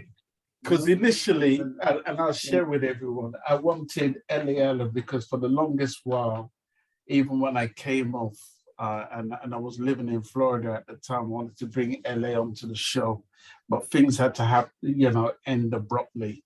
And then 2 years later, after staying away from music, I said, okay, when I come back, there's only certain people that I really want to have a conversation with. And LA was on top of the list of people that I wanted to bring back on the show. So when the LA is now telling me he wants to bring someone else, I'm like, wait, this is about you. This is about no one else but you. And he said, no, you got to understand, 10 Star. Rick Williams is the man. And I'm glad you reinforced the need to have Rick on the show, because this friendship that you have really is a teaching to every one of us. Yeah, it makes sense. That's what it is. It makes sense. He is who he is because of you, and you are who you are because of him. Yes, you know what I'm saying? Like, he couldn't leave him out. So now I understand, like, yes, see, that's respect again, respect for your fellow musician. To the mark. If people only knew about you, they had to know about him. Like, no, I couldn't have done it without him. He's the whole, you two are the package. You know what I'm saying? It's a beautiful thing. It's just beautiful. Thank you. Beautiful. Inspirational. It is. Yeah, the brotherly love, you know. I hope you do. I'm going to ask a question that 10 Star would definitely ask. Do you guys feel appreciated in what you're doing? Do you feel the appreciation from the people? Oh, yes, sure, it's getting there, you know, like we start, and, you know, we get to have, you know, you have the mix, you have the haters, and the, you know, we're not in it for, we're not in this for no competition. Right. No way. That's why I can do, you know, that's why I can promote other people, because I'm not in this no way for that, because it's total waste of time to hate it. I mean, like, look at life. Life is so short, man. It's like, you know, we don't want to waste time on all those stuff. It's genuine love, you know. And I say I seem like I get it from my mom, because my mom was just like that, man. From I know her and never hear she quarrel with somebody. I never hear her. She always talking about love and she care for everybody. Ricky know my mom. Oh yes, man. Oh yeah. You know? There's a saying, an old term saying, they say, the apple never do what? Fall far from the tree. There you go. Yeah. So it's good to see. It's good to see. It's good to see. I tell you what, no more talking. No more talking. Drop a tune, man. You have to drop a little something. This next one is the original done up on the album. Which one am I talking about now? All right. Hold on. I have to play a little drop. 1 second. Hold on. Let me just find it. 1 second, people. Yeah. All right. Here we go. The Live Conversation Show. Then we have to play our next one. Voila. Greetings, my peeps. This is the original Brown Sugar, aka Shezzy. Tune in to the Live Conversation Show with 10 Star General and Sharon Mango.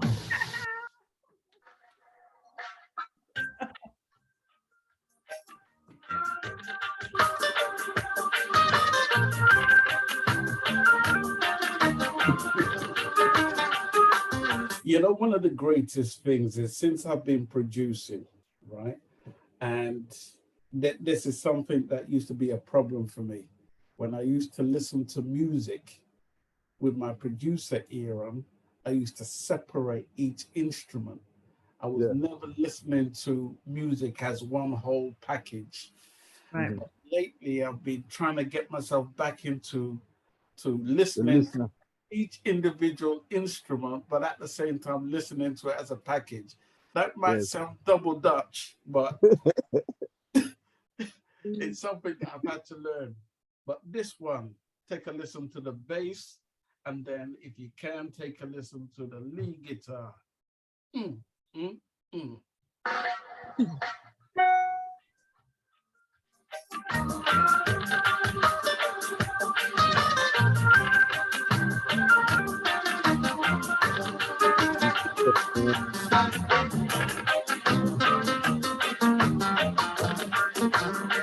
Well, no, that's all right.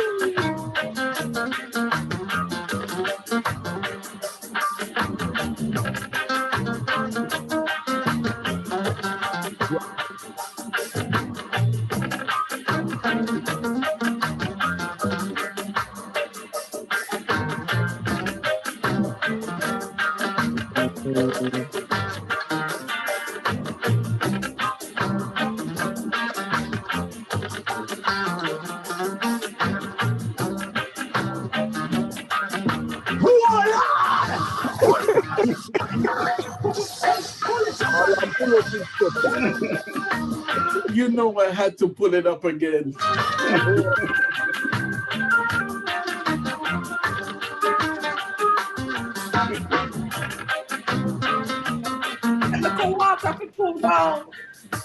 You need it, Sharon. You need it.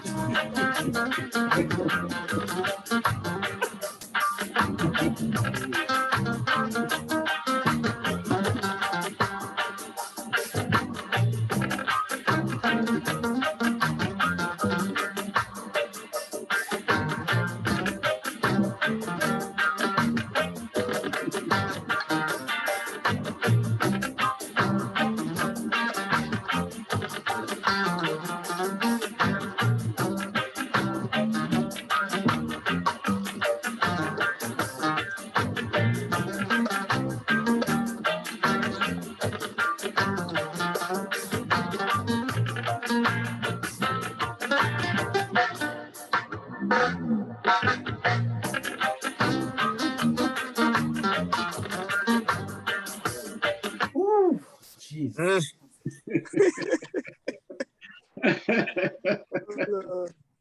Nice, you know, I've never seen a music, right, that generates so much body heat in me. Right now, I sweat.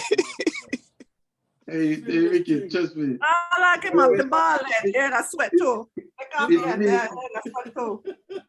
It mean a lot. It mean a lot to me coming from 10 Star. Ricky, 10 Star, no music, you know. Yes, man. Yes, man. I know 10 Stars and no music. I mean, I just know Sharon Mango still, and I know she know music. But Yes. 10 Star, 10 Star, I appreciate so much. Putting stamp on something, you know, so you can we up high. Yeah, man, I'm telling you. So, you know, really. Yes. Well, love that. Love that, you know. Right now, anyone who is listening, I want to urge each and every one of you to please delve into this album, which is by Ellie Allen and Rick Williams, okay? They both collaborated on this album. It says classics or classic instrumental reggae album. It says fire guitar, lava bass. What you mean? And that's exactly what you're getting. So it's no wonder I'm generating heat when I listen to this music, right? So both of them conspire to generate heat on this show. They knew what they were doing, but it's okay. Yeah. It's a brilliant album, I tell you. And yes, give people information on how they can get this album, please.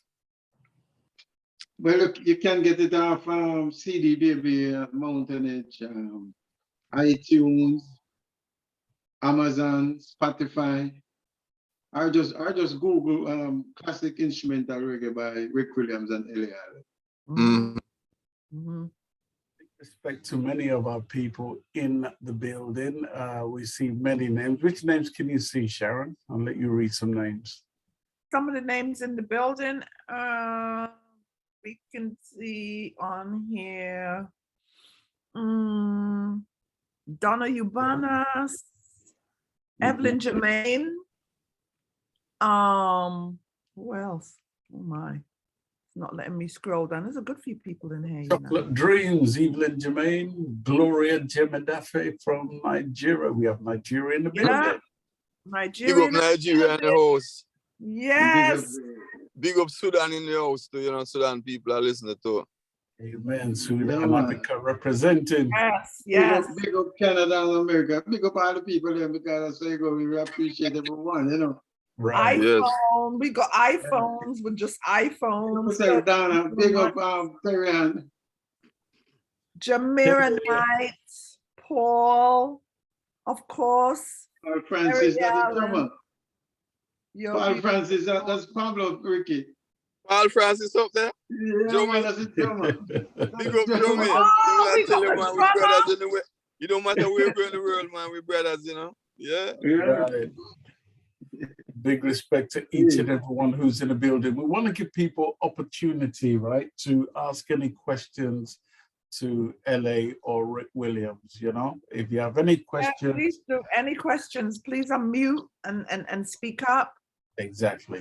Happy to ask you questions. So anybody out there, who's the, you said Paula the drummer Paula, you Paul, yeah, Pablo, yeah, Paul Francis. Oh, he's the one next to LA, sitting down, yeah. Right? Yeah, that's our drummer originally, you know. Tell him to show him fierce, man. Yeah, show him fierce, man. Show him fierce. Talk up. Speak up. We want to hear you. All right. So I'll tell you what I am going to do. I'm going to find another track. All right. Because my aim is to play as much of the tracks as possible on the album. However, I do want to play as many as I can. I'm just going to skip and I'm going to go straight to this man here because he was somebody whom I really looked up to in the industry and he suddenly passed away. And that is the good Sugar Minot. Oh, yeah. Sugar. Yeah. Now that tune, that actual song by Sugar really went places for him. It took him to another dimension in his own career. And yes. You did brilliant. My theory has always been, if you cannot do a particular song justice, leave it alone. Alone. Yes. Yeah. Leave it alone. Not go there. No go there. But Rick Williams went there. What? Don't touch it. What make it so brave, my brother? I tell you, LA help me out, man. LA like, hey, let me tell you, LA doing light the lava up under me, you see? And bring out the fire, you know? Oh, yeah. Yeah, but we always a challenge all them big tunes from Brampton, Ricky. Oh yes. Yeah. You know? Yeah. We always challenge tunes from longer time, you know? All them Dells we used to play and all them things, man. Yeah. The Dells, you know?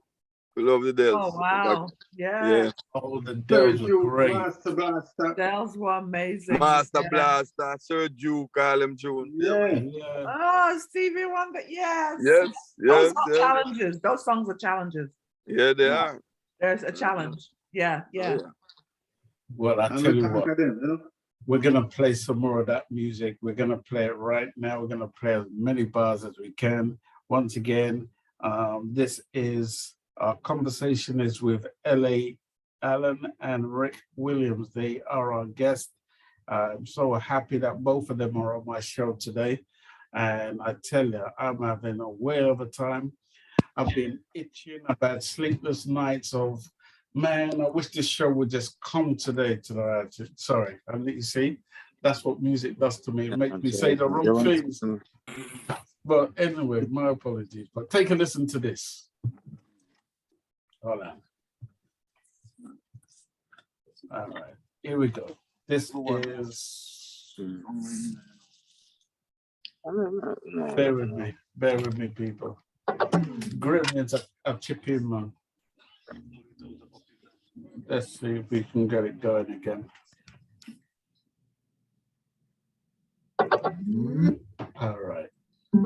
All right, here we go. Let's see if we can play it.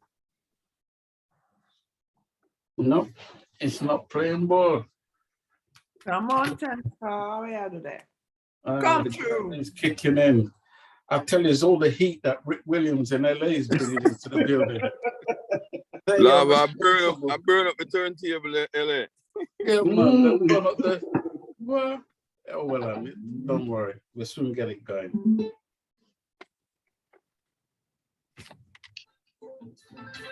All right, here we go.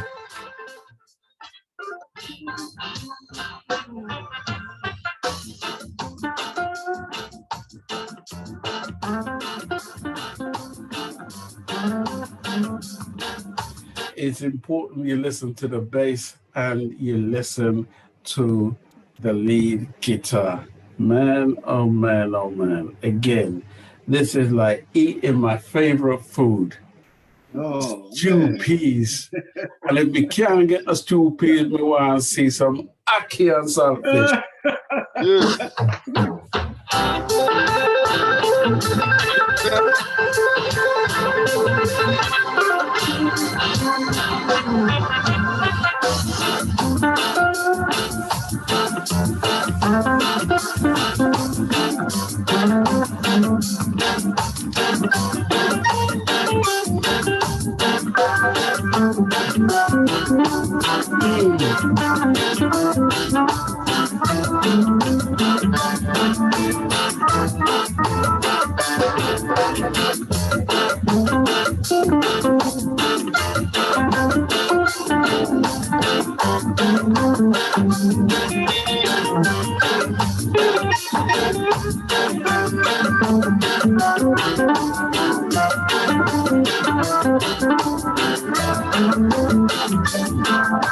As far as I'm concerned, right, musicians are underrepresented in our industry, okay? So it gives us great pleasure to really highlight the great works of Rick Williams and L.A. Allen.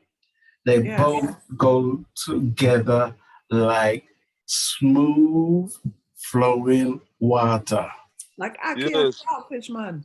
Ackee and saltfish. Like ackee and saltfish. Or stew peas. Or stew peas. Stew peas and rice.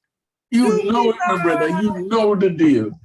It just flows together good. So I'll tell you what I am gonna do. I'm gonna play the entire track.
You know, I listened to that lead guitar and it's almost like Rick had that lead guitar singing. It's like I'm hearing that guitar sing some vocals.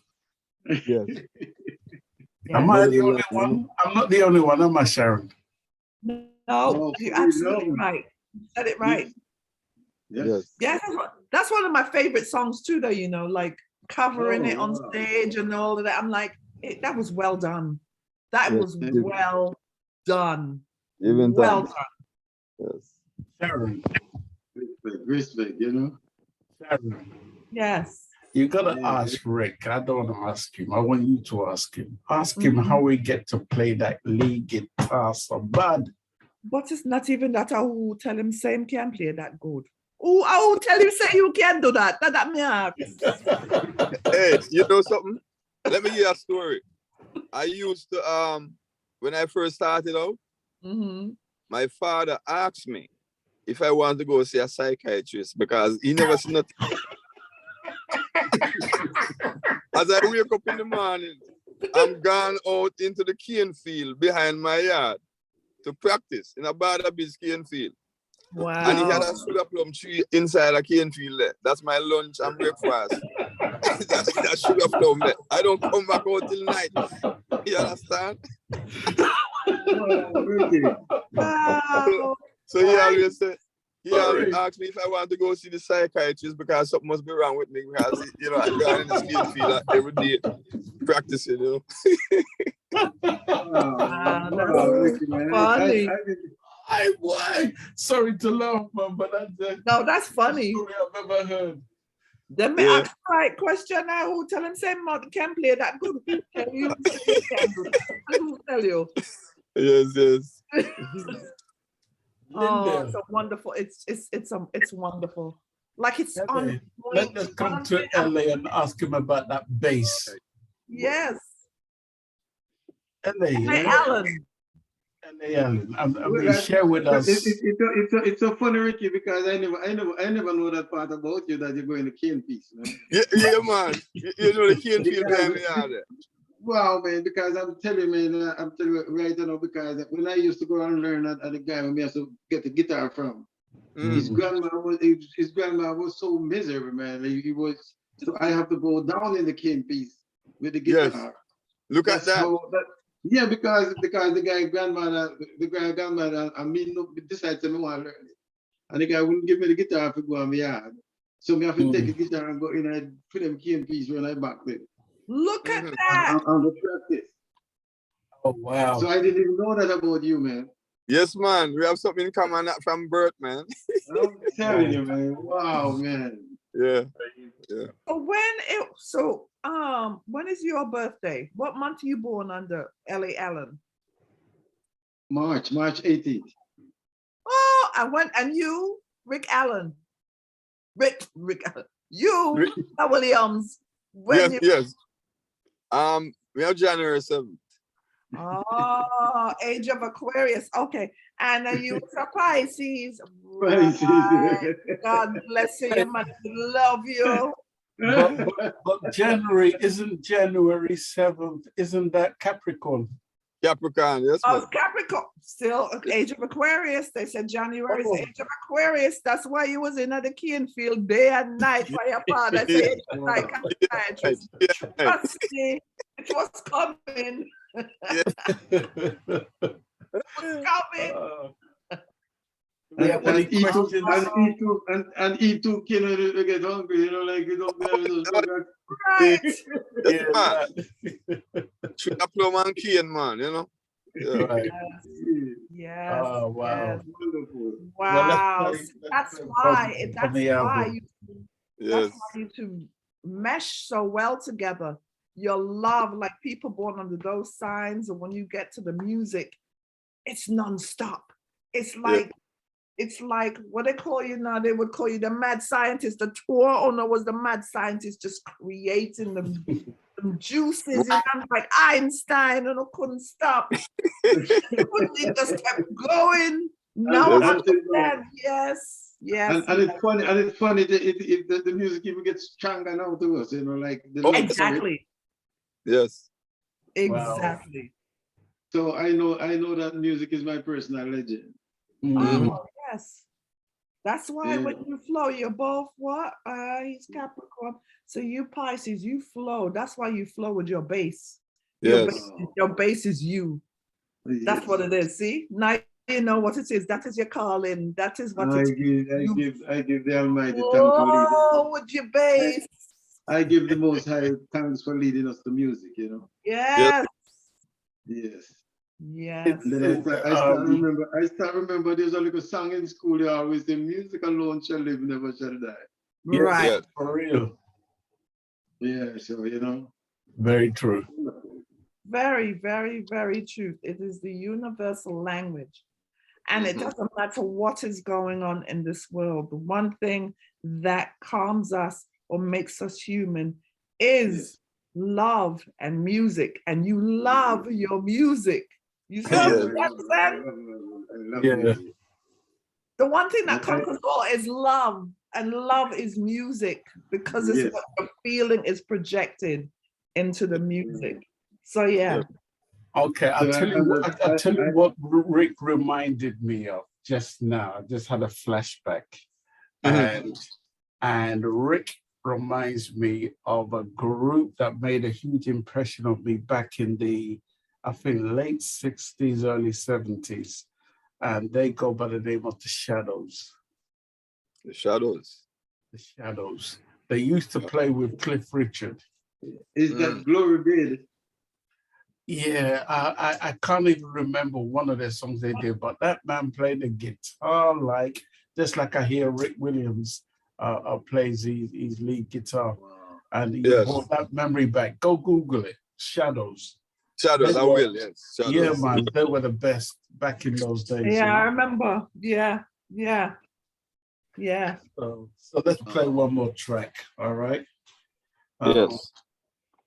I think I've got my little batch of water just in case a fire erupts in the place. Yeah, to the fire, not mine ready. Darren, get your extinguisher ready. The fire extinguisher over this. Lava in the house. Lava in the house. Yes. Lava on the fire, man.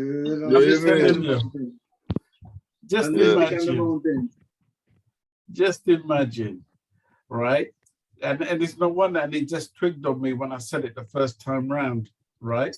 It's like, hold on, let me just take a look. It says, one has the fire guitar, you know, and the other has the lava bass. So you know that's an explosion, right? Of course. Explosion, them call that, you know. Fire guitar and lava bass. Wow, man. All right, here we go. Yes. Let's see if we can play this. All right, here we go.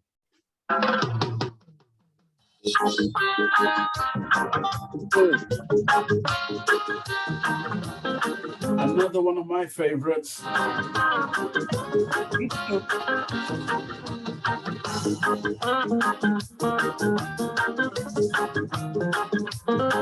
Can you hear Cornell Campbell singing a tune while he's playing? Yeah. Yeah. I tell you.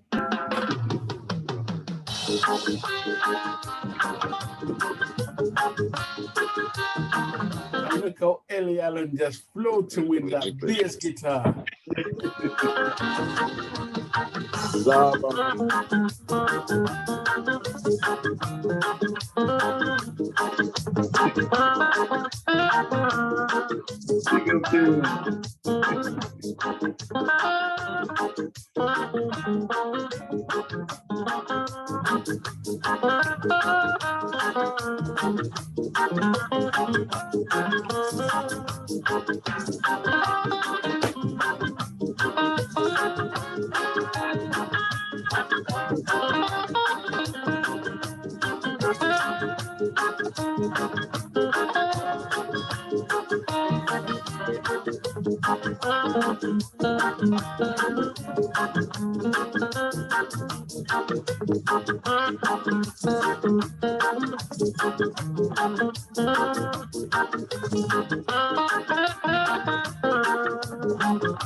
Oh my God! I tell you, I'm lost for words, Sharon. You got to take over. I don't know, man. I don't know. We're lost for words. I want to know what is next for you both. Like, where are we trying to go now? With you're here and you're making a lot of noise. What is next for you guys? What's the next big project? Because this is one. Are you writing more lyrics? Are you writing lyrics to something new coming? Like, what else? Because we need it. Always working, you know, but we just take it a day at a time because, you know, sometimes when you plan too much, but we just want to work all the time. We just, you know, it's just music, and when it flow, we have so much music right now. You know, we kind of want to do some promotions and you know, we still recording, you know. Yeah. But we know we're gonna do an original instrumental still, you know. Oh, definite, yes. Can't wait for that one. Yeah. Anyway, what I never asked you, I'm trying to remember if 10 Star did. So all these years, you guys have been collaborating and doing your music.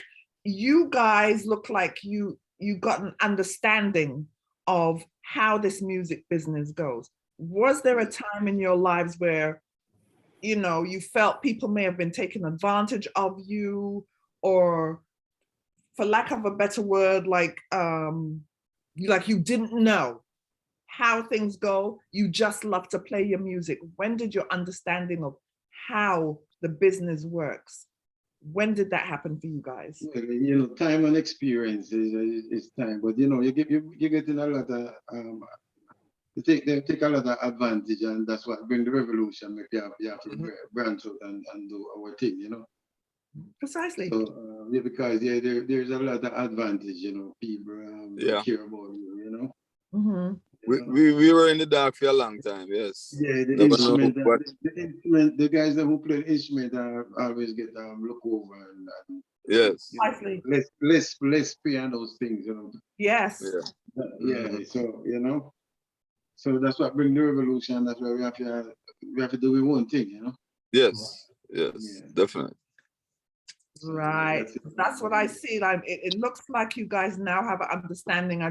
It looks like you always knew, but I mean, Yes. That's because of the way that you're functioning right now. You all are just doing your thing. But I always wonder, was there a time where, like you just answered the question, of course, was there a time where you just felt like, boy, them think we really stupid, you know, them think we foolish and we not getting away and blah, blah, till you started to do your own thing. You know what I'm saying?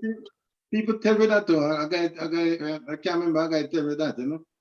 You know, if people just tell you that and them think that even as a young youth, I remember if we play that show at Grange Ricky, and yes. There was a bigger band than we. There was a band that bigger than we. But when we go up, the people were just crying for us so much. Yes, yes. Right. The band get jealous and start telling some bad things, you know. Yes. Right. See. Yeah. So you know, we pass through enough of those things, and as I said, most of the singers then, because you know we try to do it general and kind of do it loyalty, you know, loyalty is a thing where we always deal with, but we find people not share the same sentiments, you know. Right. Yeah. Of course. Of course. Of course. So, you know, that's why I'm even start. I mean, I used to write little one song, but I'm writing more songs now and recording my songs and put them out, you know. Right. Right. Yeah. So I have a lot of a song that I sing. Vocal and difference, you know. Right. Yeah. The Almighty bless us with the music so much, man. Like, you know, we and then with the time and experience, like we learn to do everything, you know, in the music. You know, right. I give thanks to the Almighty for that. Yeah, it's a blessing because you know, it's a blessing. A lot of people who probably even came before you, a lot of them are still in the dark because people have taken advantage of them for so long. You know what I mean? To the point where they don't even know what to do with themselves. You know what I mean? They don't know how to move forward or to retrieve their music, and it's a shame. It's unfortunately a thing that's still happening. You know, and that's why a lot of the time we do what we do, because it's bringing awareness to the fact like all is not lost. Don't give up. All is not lost. People like you guys are just inspiring others. For those out there who's hearing this, and we are recording this, we're going to make sure that it's posted, that people will really see what true musicianship is, what friendship really is, how it got you guys to this level. You know what I mean? Still inspiring and having people embrace what you do. It's you can't make that up. You know what I'm saying? Unity is the key to this life, you know. It is. And that's one of the things I really want to say, even from my people, you know, our people still. I mean, I would just love to see that. And I say my brother Bob said something again, make me really want to see it, because he said in time when people find that unity, the whole power of the Almighty will just come full force. And I would really love to see that. Yeah, we all would. Because most of the thing where Bob said, I know, I see the manifest, and that's the only thing when he said, when our people unite. Right. When we find that love amongst ourselves, the whole power of the Almighty will just come full force again for our earth. Right. And I hope I live to see that, you know. Yeah, more than likely you will be, because I know that with what you're doing, I mean, you're bringing back some of the old stuff that made us fall in love with the music, you know what I'm saying? And just giving it a little bit more brightness, you know what I'm saying? Like really listening to the music. It's inspiring. Yes. It's really, really inspiring and feel good. It's this feel good music that make you feel real good, make you really want to eat the salad fish and dumpling. Dumpling. And dumpling, yeah, man. Oh, come by for the dumpling, come on.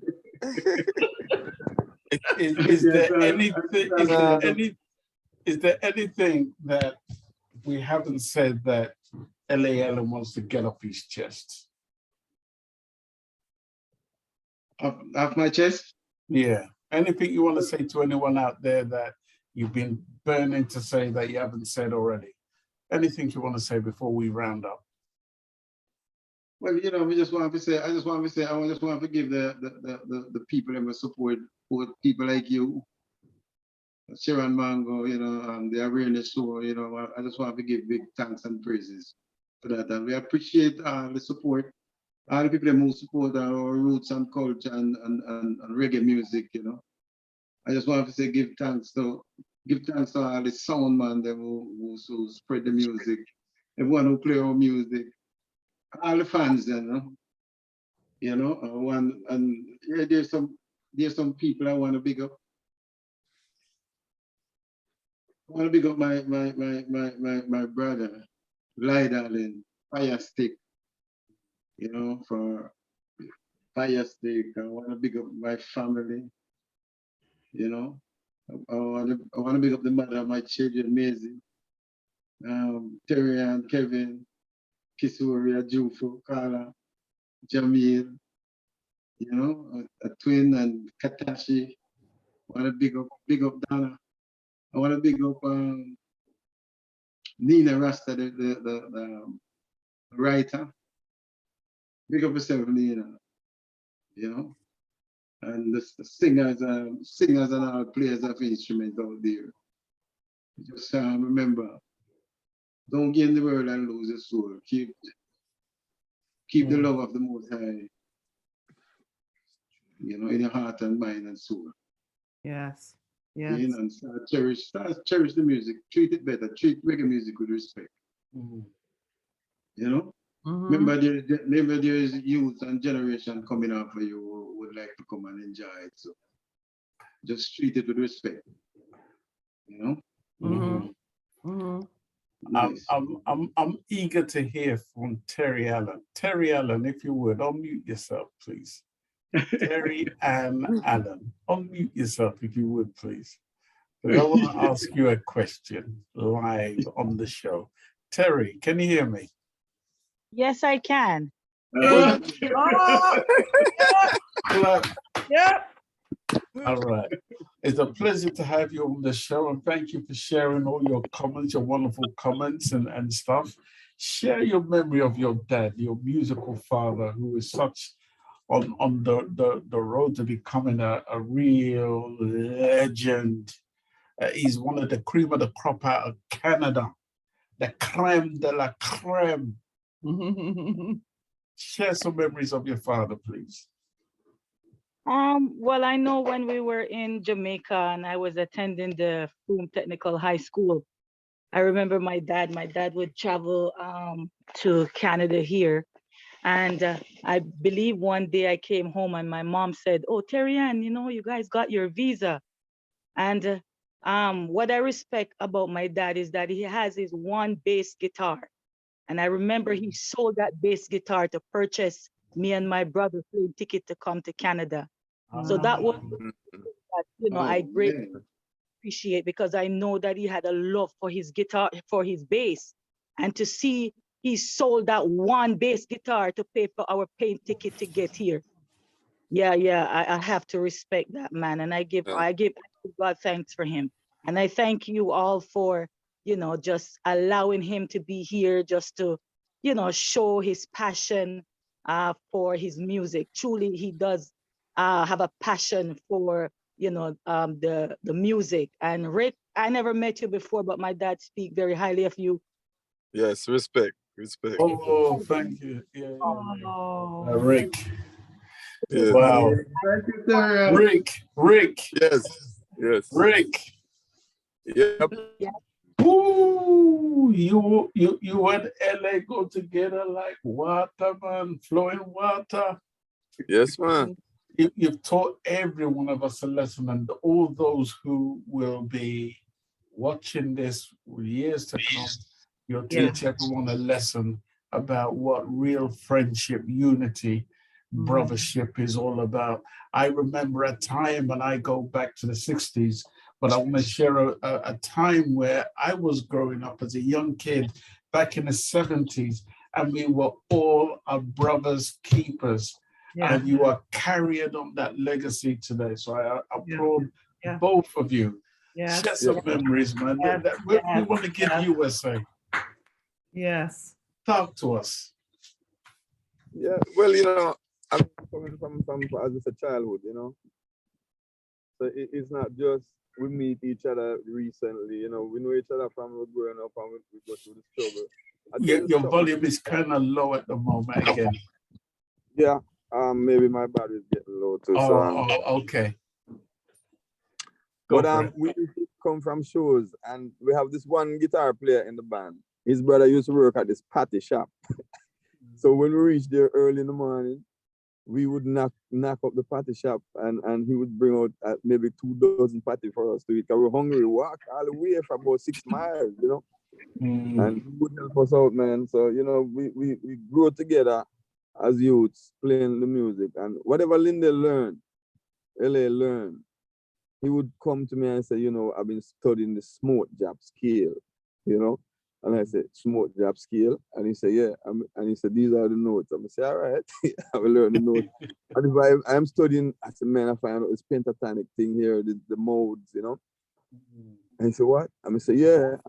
Everything we share from youths coming up, you know, whatever we learn, you know. So it's not just yesterday we know each other and all that. And for all the brothers them who live in Jamaica, we still communicate. And we like, for example, if they play guitar and thing, I would send strings and stuff, make sure so they have strings, you know. So we still communicate together, all of us. You know, so this is the life we have to live, man. And you know, we want all the people know that it's just love all the way, you know. And that's the only thing that can conquer everything, you know. Yeah, man. Gloria Jemadafe in Nigeria, she says, big up, sirs. Yeah, man. Big up. I said, we thank Terry Allen for sharing those few words with us. God bless you. Thank you to everyone who shared some comments and I've been listening. Do remember, next week, Saturday, Jerry Harris will be in the hot seat. We'll be speaking with Jerry Harris. I know he was here just a few minutes ago, and he's going to be sharing information about his new album, which is called Maroon Tribe. All right. So he's going to be in a hot seat. I really have enjoyed myself today. Me too. Yes, respect. Me too. It's nice. It's wonderful. It's wonderful. Pleasure, you know. Oh, man. You know we're going to get you back on the show again, right? Yes. Yeah, man. We're going to have you back on the show. Sharon. Yes. You know, I'm always having to watch myself that I don't hug up the mic too much. Oh, yeah. Well, we can't do it already. What am I going to say? Do it already. I want to say it has been an absolute pleasure speaking with the both of you. And yes, we do want you guys to come back on the show. One cannot be without the. See, you guys are a package, so you know we can't say LA come almost a package. Right? That's the deal. One cannot come on again without the other, but this has been wonderful. Your whole vibe, the camaraderie is what goes right to my heart because you can see it. You know what I mean? You can see you're showing again what true musicianship is, what friendship is. And I'm sure it extends to all who, you know, you become involved with, that you guys are so blessed. You guys are so blessed. God bless your mother, L.A. Allen, because she raised such an amazing son. Smiling down. I don't know if, you know, Rick's parents are alive. You guys were very blessed and still blessed to this day. There's no telling what's going to come for you guys. I'm looking forward to the new things coming. We're very excited. Again, it was an honor and a pleasure to have you on our show. And we can't wait to see you again. And we definitely want to keep the links coming. Go and check up on the like, all right. Yeah, man. Respect, yes. LA, all right. We're going to that. Yeah. And I tell you what, maybe next time we'll have L.A. Allen strumming the bass live on the show. And then we'll get Rick to do a little something with his lead guitar when he comes on the show next time. So that's going to be the plan, right? Yes. Right. LA, yes. Anything you guys want to say before we end the show? Anything you want to say? As a matter of fact, give people information on how they can follow you on your social media platforms. Yeah, Mystic Vibrations on the Facebook, you know, and we're also on CD Baby too, and mysticmusic.com, mystikmuzik.com. Everything is there, you know. LA. Are you on Instagram? Yes. Mystic Vibrations also on Instagram, yes. LA? Ricky, I know you want to short up 2 people, man. Eh? I know you want to short up 2 people too, you know? Yeah, man, people in Sudan, man, and Ethiopia, all them places, man, who support Mystic, you know. Jamaica, you know, that are the roots, yeah. So, everything good, man, you know. And here in America, all the fans here, because we have a lot of fans here in America too. So, of course, yeah. So what's your following like in America? What's your following like over there? Well, we mainly play on the East Coast here, in Charleston area, Charleston, South Carolina, Myrtle Beach, all these places. So we mainly play in the tourist area, you know, but you know, there's a lot of people that come out to our shows. Right. And we have some live concerts, big concerts in parks and stuff here too. So, you know, people know us around here. Okay. Yeah. I want to come back to, before we end the show, I do remember Sharon had a question. And Sharon Bentley in Germany says, my question to both, or LA and Rick, being such great musicians and foundation musicians, what would you say to any young artist and musician of today to consider on their journey? I would say, be not afraid of your roots. Stick to your roots. Do not follow trend, because if you follow trend, you will stray from what you really should be doing. You see? So that would be my advice. You know, stick to your roots, whatever you know, stick to that, because you cannot be as great as a jazz man, because that's his whole life. You see what I'm saying?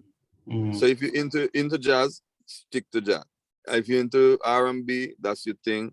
Into reggae, build that to the best you can, you know, whatever genre. Real talk. That's what. Yeah. True that. Love that advice. Same thing to LA. Yeah, man, just be true to yourself, you know, and follow your dreams, you know. Just be true to yourself, follow your dreams, you know, and respect what you're doing. Yes. Right. Respect, right. So we have a last message to Rick and LA. You're helping this generation to know the meaning of true friendship. Love you all. So through your authentic self. So yes, that's coming from Terry Allen. Terry Ann. Yes, Terry. Yes. Big respect. Yeah. Anyway, I've totally enjoyed myself on this show today. We're going to play one more track to end the show. I really wish we didn't have to end the show, because I feel like I can talk to you guys forever and ever and ever. Seriously. You know? Yeah. But you know, Ackee and saltfish, man, and banana. Oh, you enjoy it. But you know, one thing I realized. So you can find my music at Mountain Edge Music. Okay. And Instagram, you know, my website is mountainedgemusic.com. MOUNTAINEDGE music.com. Right. Yeah. I'm Lindell Allen on Facebook. You know, and Mountain Edge Music on Instagram. Yes. Right. All right. Yes, you are. So yeah. Just found you. Yes, you are. You know, this studio needs a new cooling system since Rick and Alan came on. You know, I'm going to invest in a new cooling system. LA, I'm send somebody cool in from Canada, the man. Yes, man. Yeah, pack it so we need it. Just you don't want it over there, man. I'm telling you. Package it up, you know. Yeah. It's uncomfortable, man. You know? Amen. God bless you both. You're afraid to go. You're afraid to go outside. You know. Wow. Yes. Yeah. I'm telling you, I don't even want to see that place winter time. Because the kind of -12 and -20 you are talking about. Oh man, that's madness. Let me say, look at 10 degrees. I mean, look at 9 degrees. Me will deal with that. Yeah. Well, thank you to everyone who came on the Eskimo here. Huh? I'm living like an Eskimo up here, man. I would go. Cow. Everyone has to walk with a shovel. It's a great country still. It's just in winter time, you know. Yeah. Funny enough, I have a bedroom down there in a place called Hamilton, and they've been asking me to come up to Canada ever since. And the way I see Canada in that cold, Terry, nah. Not for now, anyway. When I know it's hot in Canada, then yeah, you know. But yeah, God bless you both. I really enjoyed myself. I tell you what I'm gonna do. I'm gonna play this track. Say You. Oh Lord, have mercy. Yeah, right. Yes, one. God bless you both too. Jahsmin Daley comes to mind. Thank you so much. Thank you. Yes. LA, salute, sir. Salute. Thank you, man. Salute. Yes. May the Most High bless this platform, you know, and give you all the energy and all the elements you need to carry through, you know. Yeah. Thank you very much. And we're always gonna have you both back and promoting anything you have. You know, it's always gonna have a place on our platform. All right. So thank you, man. Next week, Thursday, just to give people some information, we're going to be educated on the Maroons. All right. We're going to learn about the Maroons from Jamaica. How did they get there? Did they exist there before? The Arawaks, were the Arawaks the first tribe there? As I come to know it, the Arawaks were never in Jamaica. Whatever the truth is, we're going to learn about it. We're going to learn about herbs. What are some of the herbs that is good for the human body? We're going back to school, so you need a pen and paper. Next week, Thursday. Bless you all. Good day on a Thursday. Yes, that's the respect, you know. Enough love. Yeah. Thanks for having us, you know. And then next week, funny enough, because we're gonna have the Maroon lesson on Thursday. It just so happens that we have Jerry Harris coming on Saturday, and his album just happens to be called Maroon Tribe. So everything just coincides. Good show next week, so join us. It's going to be the same ID, same password. I'm going to leave you with this. God bless, and we are out of here. Thank you.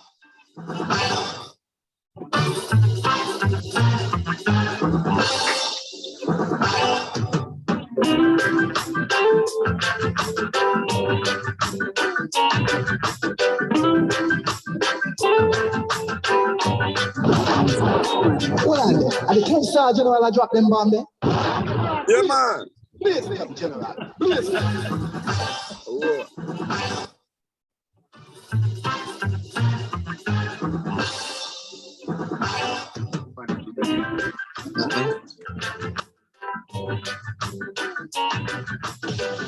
Greetings, my peeps. This is the original Brown Sugar, aka Shezzy. Tune in to the live conversation show with 10-star General and Sharon Mango.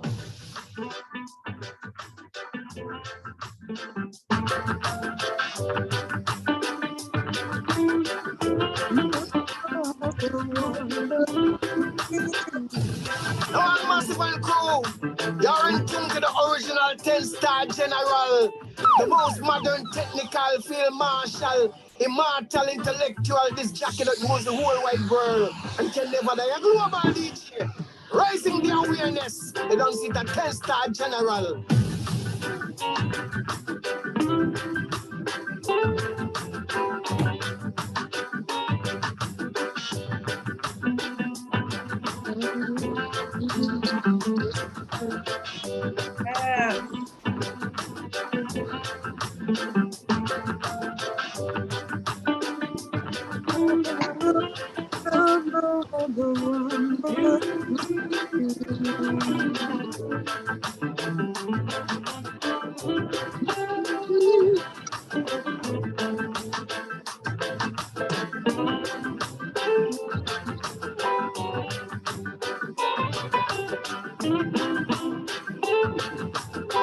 Listen to the lava bass.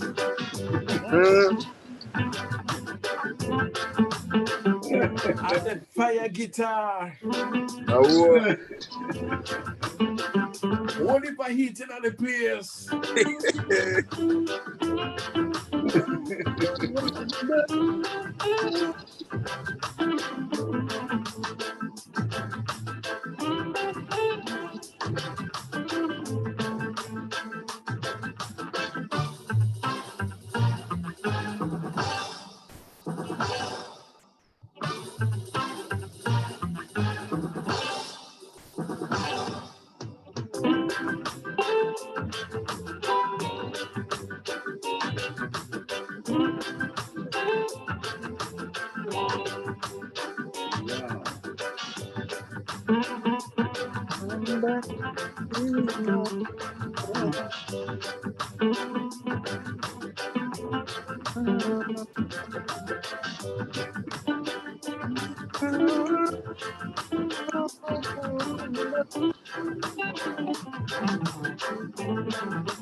Well, that's all, folks. That's my line. Simplified, babe. Let a star do this. That's all. That's all, folks. Can I go home now? Yeah, bless. Yes. One love, my brother, 10-star. Blessing, Cheryl Mango. One love, brother. Yeah. All right, respect, yes. Love. Yeah.